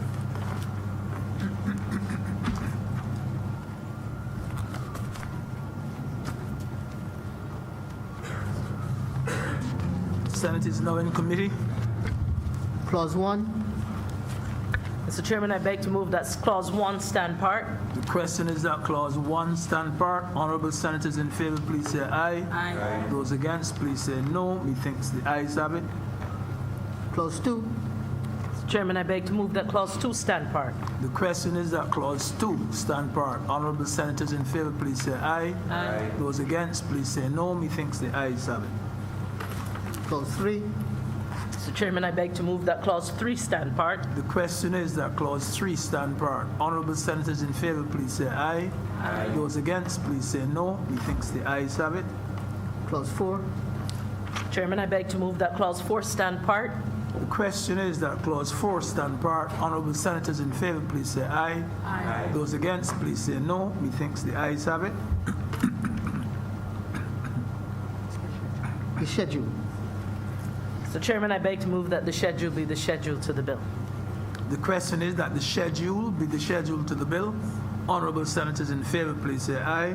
Aye. Those against, please say no. Methinks the ayes have it. Report. Mr. President, I beg to move that Your Honor, I beg to move that you now report to His Honor the President the passing of one bill in committee. The question is that I do now report to His Honor the President the passing of one bill in committee. Honourable senators in favor, please say aye. Aye. Those against, please say no. Methinks the ayes have it.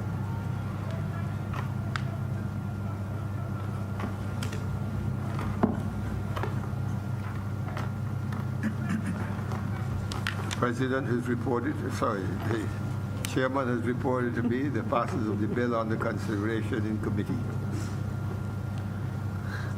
Mr. President, I beg to move that this bill be now read the third time. The question is that the bill under consideration be now read a third time. All honourable members in favour, please say aye. Aye. Those against, please say no. We think the ayes have it. Mr. President, I beg to move that this bill do now pass and be cited as the Returnable Containers Amendment Act 2019. Question is that the bill under consideration do now pass and be cited as the Returnable Containers Amendment Act 2019. All honourable members in favour, please say aye. Aye. Those against, please say no. We think the ayes have it. Order number 4, sir. In the name of the Bill has now Honourable been passed and will be Sorry. cited as the Returnable Containers Amendment Act 2019. Sorry. Order number 4, sir. In the name of the Honourable Acting Leader of the Senate, to move the second reading of the Control of Disposable Plastics Amendment Bill 2019. Mr. President, having treated this as part of the cognate debate, I now move that we read this bill the second time. The question is that the first cousin of the bill just passed do now pass second reading. All honourable members in favour, please say aye. Aye. Those against, please say no. We think the ayes have it. Mr. President, I beg to move that Your Honor do now leave the chair and the Senate resolve itself into committee for further consideration of this bill. It is that I do now leave the chair and the Senate resolve itself into a committee of the whole Senate for the further consideration of this bill in detail. All honourable members in favour, please say aye. Aye. Those against, please say no. We think the ayes have it, and we are now in committee.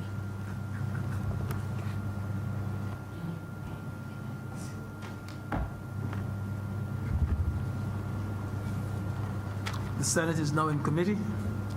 Clause 1. Mr. Chairman, I beg to move that Clause 1 stand part. The question is that Clause 1 stand part. Honourable senators in favour, please say aye. Aye. Those against, please say no. Methinks the ayes have it. Clause 2.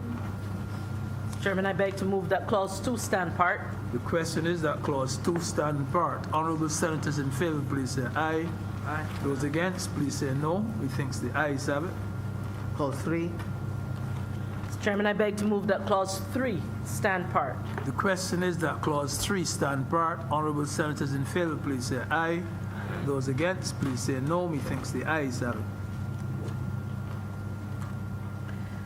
Mr. Chairman, I beg to move that you do now report to His Honor the President the passing of one bill in committee. The question is that I do now report to His Honor the President the passing of one bill in committee. Honourable senators in favour, please say aye. Those against, please say no. Methinks the ayes have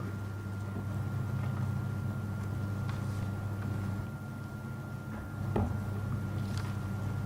The chairman has reported to me the passage of the bill under consideration in committee.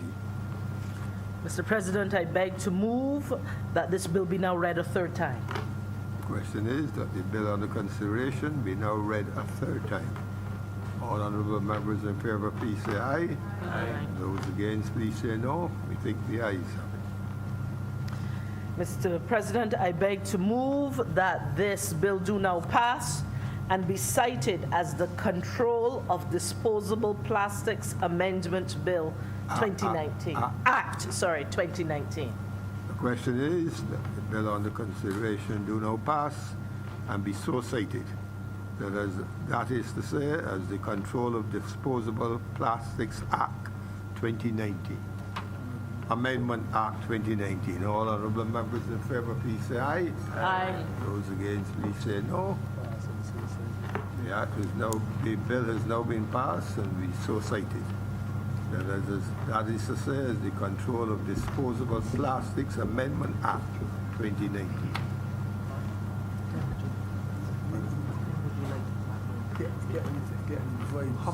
How much time we can take on the next? So next, if nobody's talking, we can finish both of them. Mr.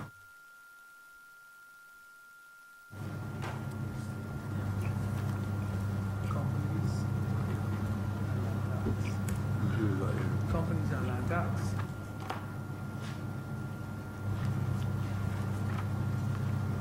Economic substance.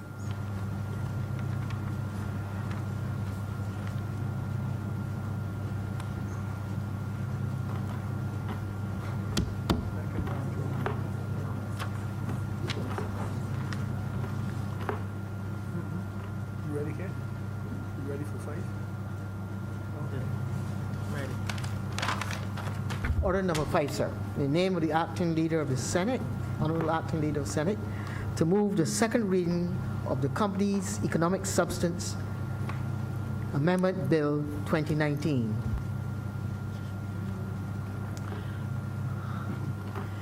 Mr. President, necessary compliance with global legislation, regulations, monitoring, and reporting in the interest of protecting Barbados' international relationships is now a staple in how we do business in and with the world. Over the last year, sir, Barbados, through our International Business Unit, has been in ongoing communications with the requisite Directorate General of the European Union as it relates to the very the Business Companies Economic Substance Act, Substantive Act. And sir, as recently as earlier this month, the two, Barbados and the European Union, we were in specific consultations on the extent to which Barbados' Companies Economic Substance Act meets certain standards that comply with EU criteria. Sir, there were some areas flagged for revision, and we agreed, collectively agreed, to move swiftly to address them. Barbados is committed, sir, to protecting and strengthening our international relationships through legal and regulatory compliance, particularly in circumstances where we know that our competitiveness and our investment prospects could be at risk. The compliance to which this conversation between Barbados and the EU most referred was on Criterion 2.1 of the European Union's Tax Governance Initiative. And that, sir, speaks to the fact that jurisdictions, and I quote, sir, jurisdictions should not facilitate offshore structures that are not reflective of real economic activity. And therefore, economic substance has become a significant buzzword, and not more than just a buzzword, a requirement in terms of companies that are domiciled in our countries being able to benefit from the international, from the tax regime, which we have, which you would have heard actually late last year, around the same time, we would have brought into place in Barbados. Sir, why we are doing this right now is because we have a date on January 16th of 2020. Barbados, I am informed, sir, will be reviewed by the European Union to consider our economic substance framework and seeking to determine our status on the list of non-cooperative tax jurisdictions. And we were told, sir, that updated information must, including if there are any adjustments that we've made and we've agreed to do, would need to be in hand by January 8th of 2020. The specific concerns, sir, that have been raised and which are addressed in this bill that's before this House is the exchange of information provision contained in Section 9, as well as Section 7, sir. And in particular for Section 7, it is a simple change, sir. It's a change of title. The current title now says failure to provide evidence of tax residence outside of Barbados, and they asked for some clarification, some clarity to be brought to that. And so the proposed title in this bill for Section 7, new title, would be tax residence outside of Barbados. Simplified amendment. Additionally, sir, the exchange of information clause, which they said was inadequate, did not speak specifically to the case of high-risk intellectual property companies incorporated in Barbados. And so, sir, the amendments that are before us in this House will seek to address that, sir. These are simple but necessary, urgent amendments that we need to make to ensure that we remain good global citizens as we know we are, but that others will continue to perceive us the way that we know we are. And sir, it is with these few words that I beg to move that this bill be now read a second time. Senator Driggs. Thank you, Mr. President. And I just want to quickly just state a few things. This bill before us in terms of these amendments to the Companies Act is very much similar to the bill we had earlier in terms of compliance and being in a global environment where we want to remain competitive and to ensure that our regulatory framework is up to date and is compliant to the standards that are being set upon us. I am happy that the government is keeping abreast of what needs to be done in order for a regulatory environment to adhere to those rules and regulations being placed upon us. The acting leader of government business noted we have a deadline date of January 16th, 2020 for that review, but we have to make those changes before then.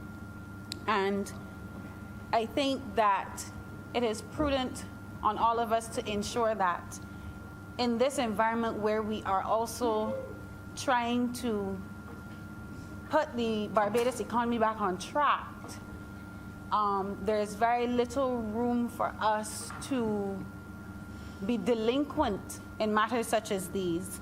And given the time-sensitive nature of these regulations that need to be in place, Mr. President, I will not delay the House to any extent to make any further contributions at this time. So, Mr. President, with that intervention, I'm obliged to you.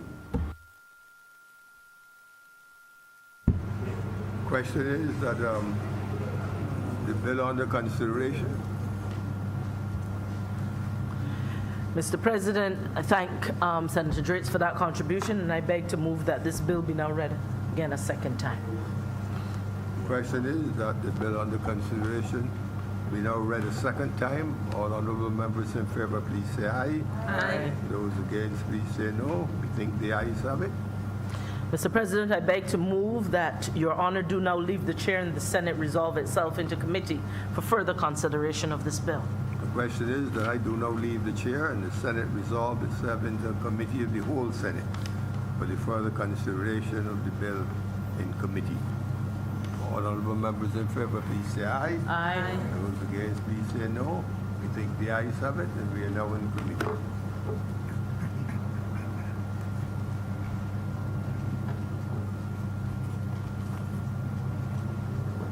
The Senate is now in committee. Clause 1. Mr. Chairman, I beg to move that Clause 1 stand part. The question is that Clause 1 stand part. Honourable Senators in favour, please say aye.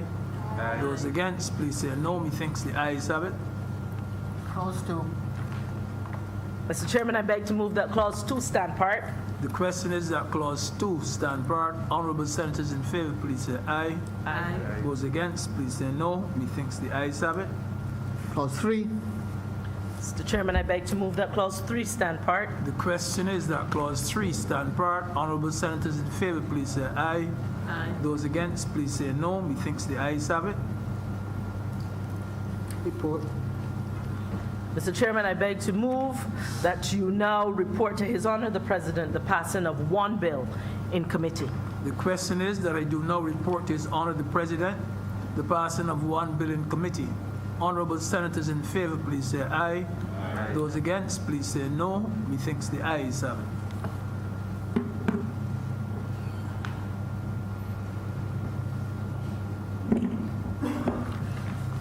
The chairman has reported to me the passage of the bill under consideration in committee.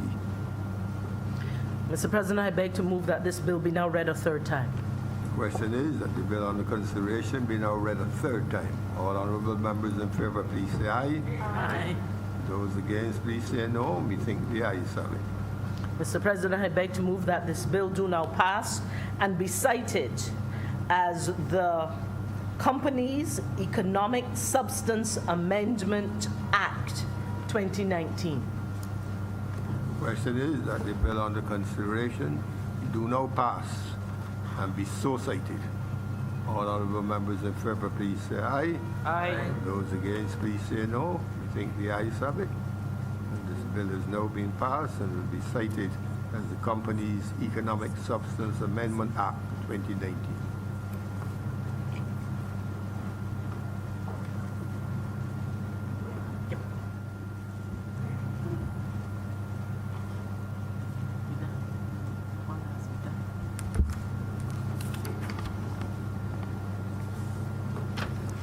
Order number 6, sir. Order number 6, to name the Honourable Leader, Acting Leader of the Senate, to move the second reading of the Land Tax Amendment Bill 2019. Mr. President, as I rise to introduce the Land Tax Amendment Bill 2019, it bears noting, sir, that managing our land tax situation is part of a bigger picture of how this government is adjusting and managing responsibility and liability, load and benefit of taxation in general. I am also mindful, sir, that things happen in life and in business that stand in the way of people's good intention to pay their taxes. Businesses experience downturns, sir, that negatively impact their finances. They lose customers, they lose markets, they get pushed out by competition. Technology disrupts their sector, they are not able to keep up. There are lots of reasons, sir, why businesses may default on their financial obligations, even to government on taxes. Likewise, sir, individuals, people, too have financial crises. Some of them are self-made, and some of them are otherwise. People lose jobs, breadwinners die, credit cards and other debt strangle their finances and push them into cash flow problems. The list goes on, sir. And while government may not be responsible for people or businesses falling into these situations, government, in the country's interest, still has to find ways to work with our corporations and our individual citizens, whatever their circumstance, to ensure that they discharge their responsibility to stay current with their taxes and settle arrears as swiftly as possible. That, sir, is while government itself also seeks to settle its own arrears to people and businesses for various refunds. You may recall, sir, that this current government administration has worked diligently and quickly as part of the Barbados Economic Recovery and Transformation Program, BERT, supported by the IMF, to settle our arrears at all levels. You will notice, sir, that government has started to make right its affairs with Barbadians by paying arrears of income tax and VAT refunds left owing by the last administration. We have done that with dispatch, despite the fact that this country is in a financial crunch. You will notice, sir, that this government, this Barbados, the party administration, has systematically been removing arrears of every kind from the financial story of this country, not just to manage debt, but also to instill financial discipline in the management of this country's affairs. You will notice, sir, that this administration has been both empathetic and diligent in doing so. We have shown flexibility in giving amnesty, and we have been diligent in following up. A government of action, sir. Now, sir, individuals and businesses who owed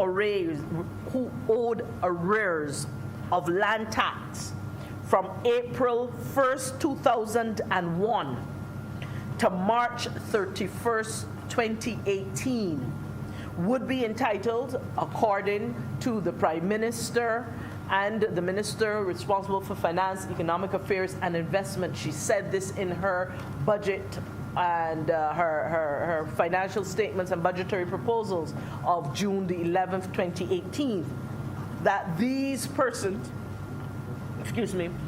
for arrears during that period, 100% of the penalties and interests would be waived. And that this waiver would only apply, however, if persons paid off the arrears in full or made arrangements to pay them off before the deadline was given.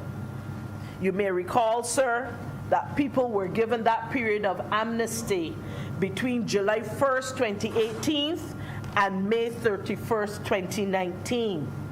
They could come forward and they could work out an arrangement with BRA. Originally, sir, that amnesty period was just 6 months, from July 1st, 2018 to December 2018. However, there was an extension to May 31st, 2019. The government has given extra time, and we also gave empathy to work with that. We are now working with this bill to ensure that we're able to deliver on the commitment that we made to these people and to ourselves. You will recall too, sir, that when our Prime Minister and our Minister responsible for Finance gave amnesty with regards to land tax, she also gave amnesty on other taxes as well, where people could come in and bring themselves to rights with the government. Some of those taxes were the VAT, the personal income tax, including PAYE, and corporation tax. This bill will allow the government to do again what it says it would.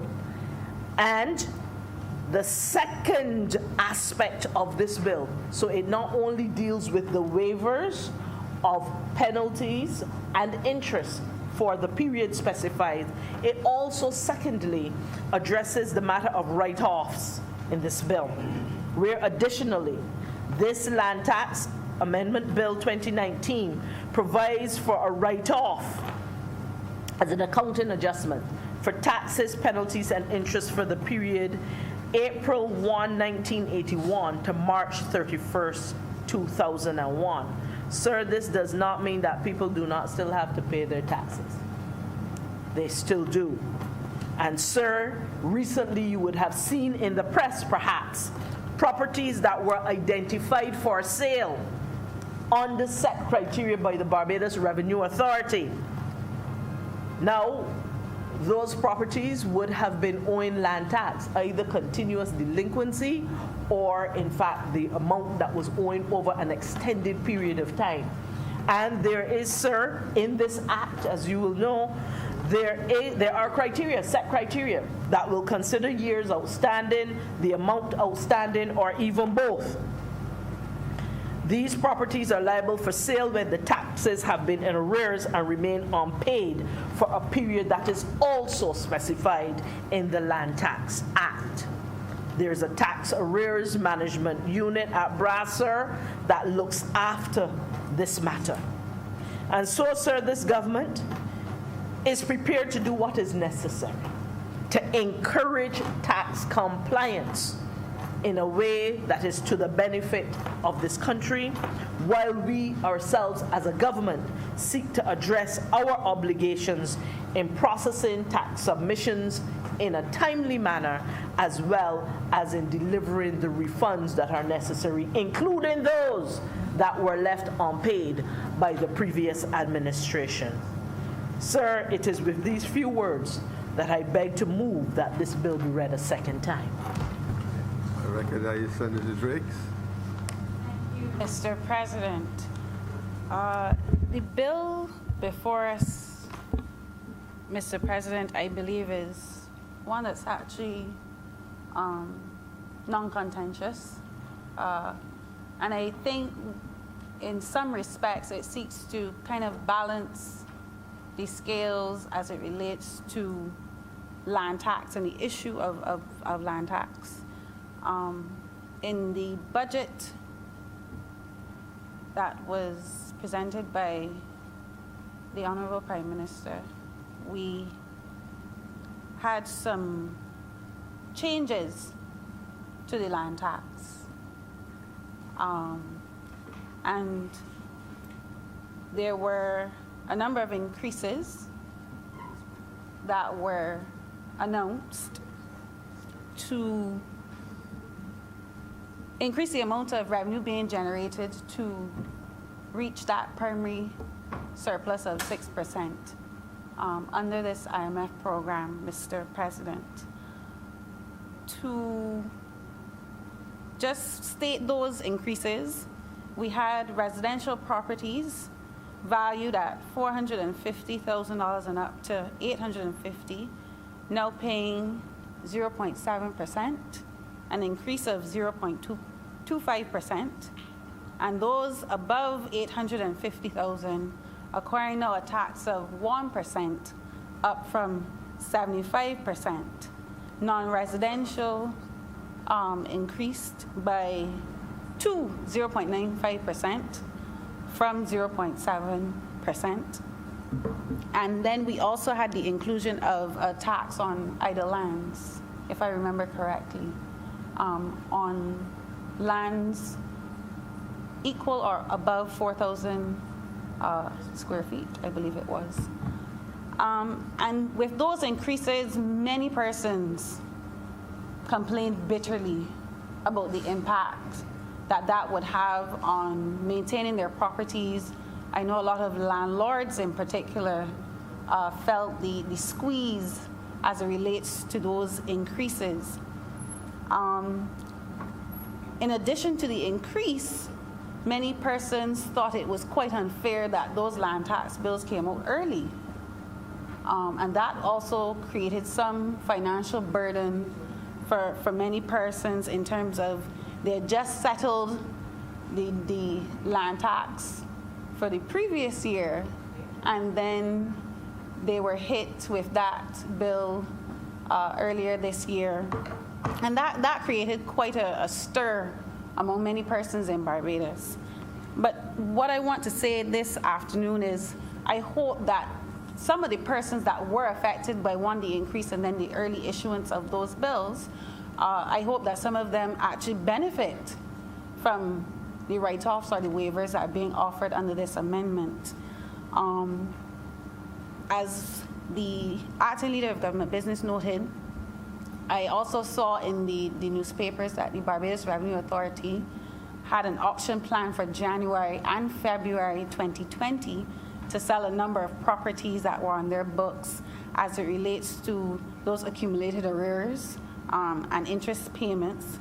And I hope that those who are now eligible seek to do the right thing if they can within their own financial capacity, try to get their business in order and to ensure that they retain ownership of their property.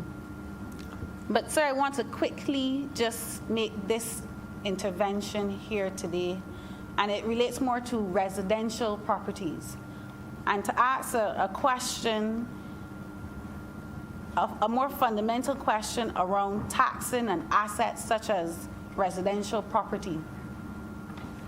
This is something that's debated more or less around the world, and asks, is it equitable to even for a government to be taxing land and property that's owned by private individuals, particularly for residential dwellings? If you think about it, owning a piece of the rock is actually a part of what we would call the Barbadian dream. Everyone wants to grow up and own a piece of the rock. But when you place or increase the taxes on particularly residential dwellings or residential property, it is almost seen as punitive to own. It's a disincentive, exactly, Mr. President, to those who would work hard, save, go to the bank, or if they have the funds, to purchase property, and then to turn around and pay the government a tax to live or own the property. And I say that because it would be quite different from, let's say, for instance, road tax. The previous type of road tax that we had, now that we have the fuel charge, I'm talking about the previous road tax that we had. You owned your private vehicle, but you still had to utilize the road. So there was some funds that needed to go into maintaining the road that you were driving on. Although you owned the vehicle, you still had to utilize that social good, which is the road. However, in a private dwelling, government doesn't really maintain anything on your property. So why am I paying a government to keep something that I already own? Maintain the environment, I am hearing. Thank you, Mr. President. But, sir, I can understand a tax being placed on private private properties that are used for business because you have some social responsibility as a company if you're using the land and property for profit-making activities to contribute towards society because you're making money off of that. The land and the property are an input into economic activity. But the residential dwellings, it can act as a disincentive for those who would want to purchase property or land. And some economists have argued that instead of placing the tax on improved valuations, you just place it on the unimproved value. And that actually acts as an incentive to increase the value of the property, Mr. President. So I know that it is an unpopular tax as well because it's one of those things that persons have to pay out a large sum of money to the government, unlike things like, let's say, income tax that some persons don't even see unless you're self-employed and you pay that yourself. Insurance is another payment that persons have to pay in a large chunk. But land tax is a very unpopular tax. It is one of those things that it is a large amount of money that persons have to pay out to a government, and if it, as I said, is a residential dwelling for something that you already own. And you can't adjust either, Mr. President, your behavior to compensate for the increase. If you increase VAT, then I would adjust my spending, so to speak, so that I don't feel the impact of a sales tax or a VAT increase. But I can't bulldoze half of my property if the government comes tomorrow and say I'm increasing land tax or property tax by 5%, if you understand where I'm going with the analogy. So it's one of those things that you have to pay, and the equity in it is really up for discussion. And I know that government has very little fiscal space at this time to change or possibly reduce the increases that they've implemented, because I noted that in the last central bank report, that 9% increase that we had in government revenues, one of the major contributors to that increase was actually the increase in payments and the early payment of that land tax. So that it is an effective tax in terms of collection of revenues, but it is also quite painful and discomforting for many individuals. So, sir, I just wanted to make that intervention this morning in case it's something that we look at in the future in terms of policy reform, in terms of how we look at assets, how we incentivize persons to improve the value of the land, improve their properties. And it may be something prudent in terms of the transformation of Barbados and get persons into the habit of acquiring assets rather than liabilities, Mr. President. And sir, I hope, as I said, that those persons who would have been under financial duress because of those increases, I hope that some of them benefit from the amendments before us in terms of the write-off, well, not the write-off because they still owe, but the waiver at least. And this is actually quite different from the VAT bill that we had, because VAT is something that you collect and you are a caretaker of that money that then needs to be paid to government. Land tax is something that you just simply have to pay because you have the asset in hand and you are obliged legally to make the payment. But nonetheless, sir, I support the bill. And with that intervention, sir, I'm obliged to you.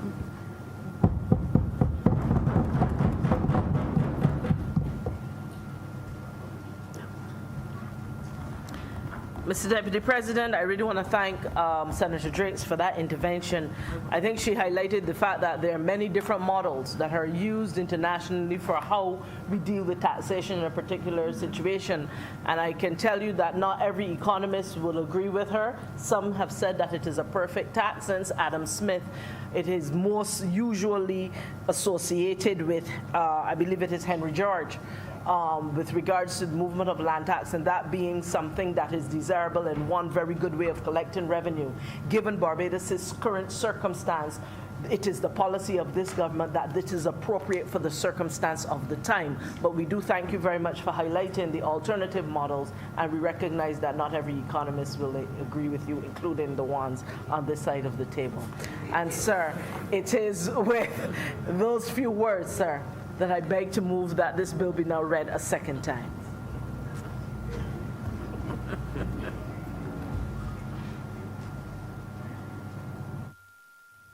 You may have appointed you as chairman. Oh, he's here.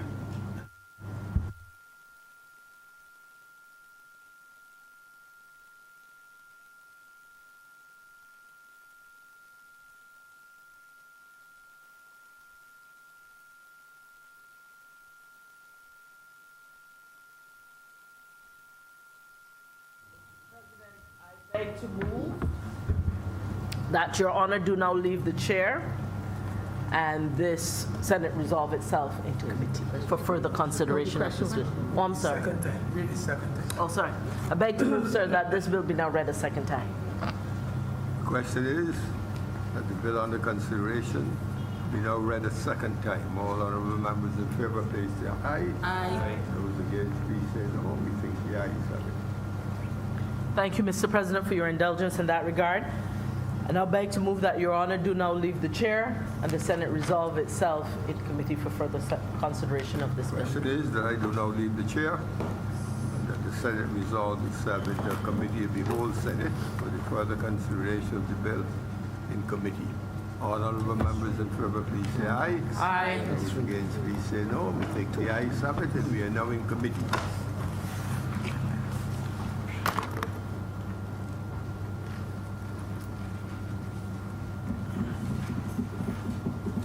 Senate is now in committee. Clause 1. Chairman, I beg to move that clause 1 stand part. The question is that clause 1 stand part. Honourable senators in favor, please say aye. Aye. Those against, please say no. Methinks the ayes have it.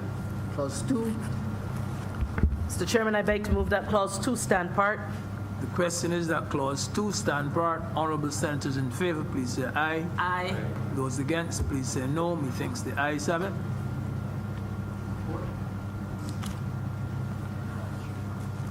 It's 3 clauses. There's no third clause. There's no third. There's only 2. Yeah. 2. Mr. President, I beg to move that you now report to His Honor the President the passing of one bill in committee. The question is that I do now report to His Honor the President the passing of one bill in committee. Honourable senators in favor, please say aye. Aye. Those against, please say no. Methinks the ayes have it.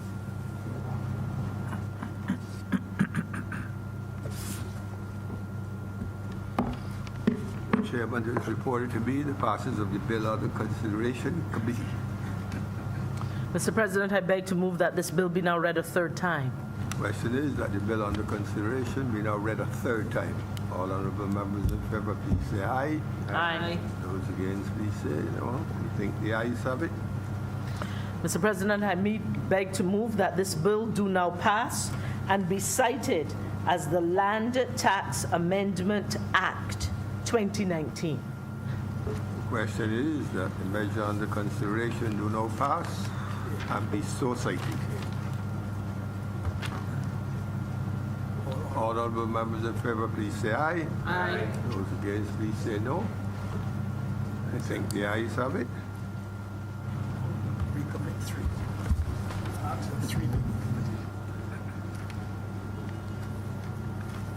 Messages from Her Excellency Governor General recommitted.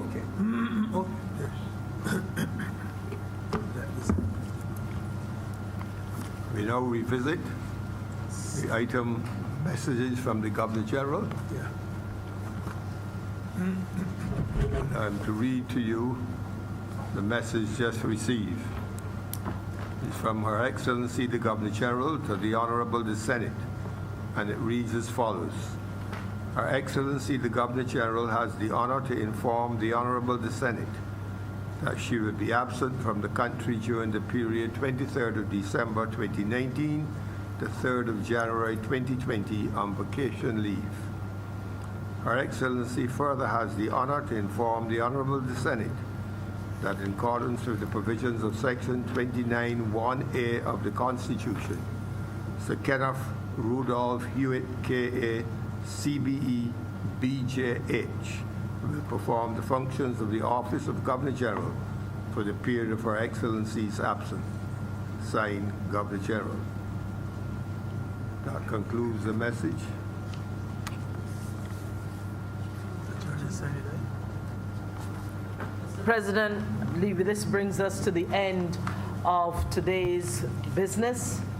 I wish, sir, to extend Christmas greetings to all in the Senate, to all who have worked so tirelessly throughout this year in the Senate, as we believe this will be the last sitting of this honorable House in the year 2019. And, and for those here who do not celebrate Christmas, we wish you all the best for the holidays.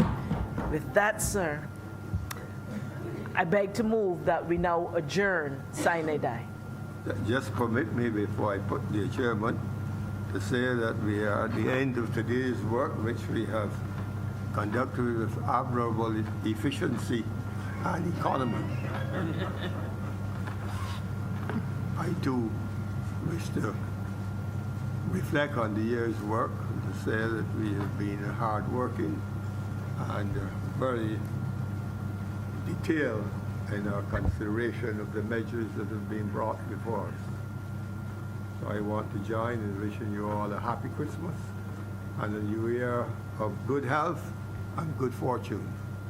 And I wish to include in our good wishes the members of the staff, the support staff. Without them, we could not get ahead with our work. So I want to very especially wish them a happy Christmas to them and to their families, and a new year of good health and good fortune as well.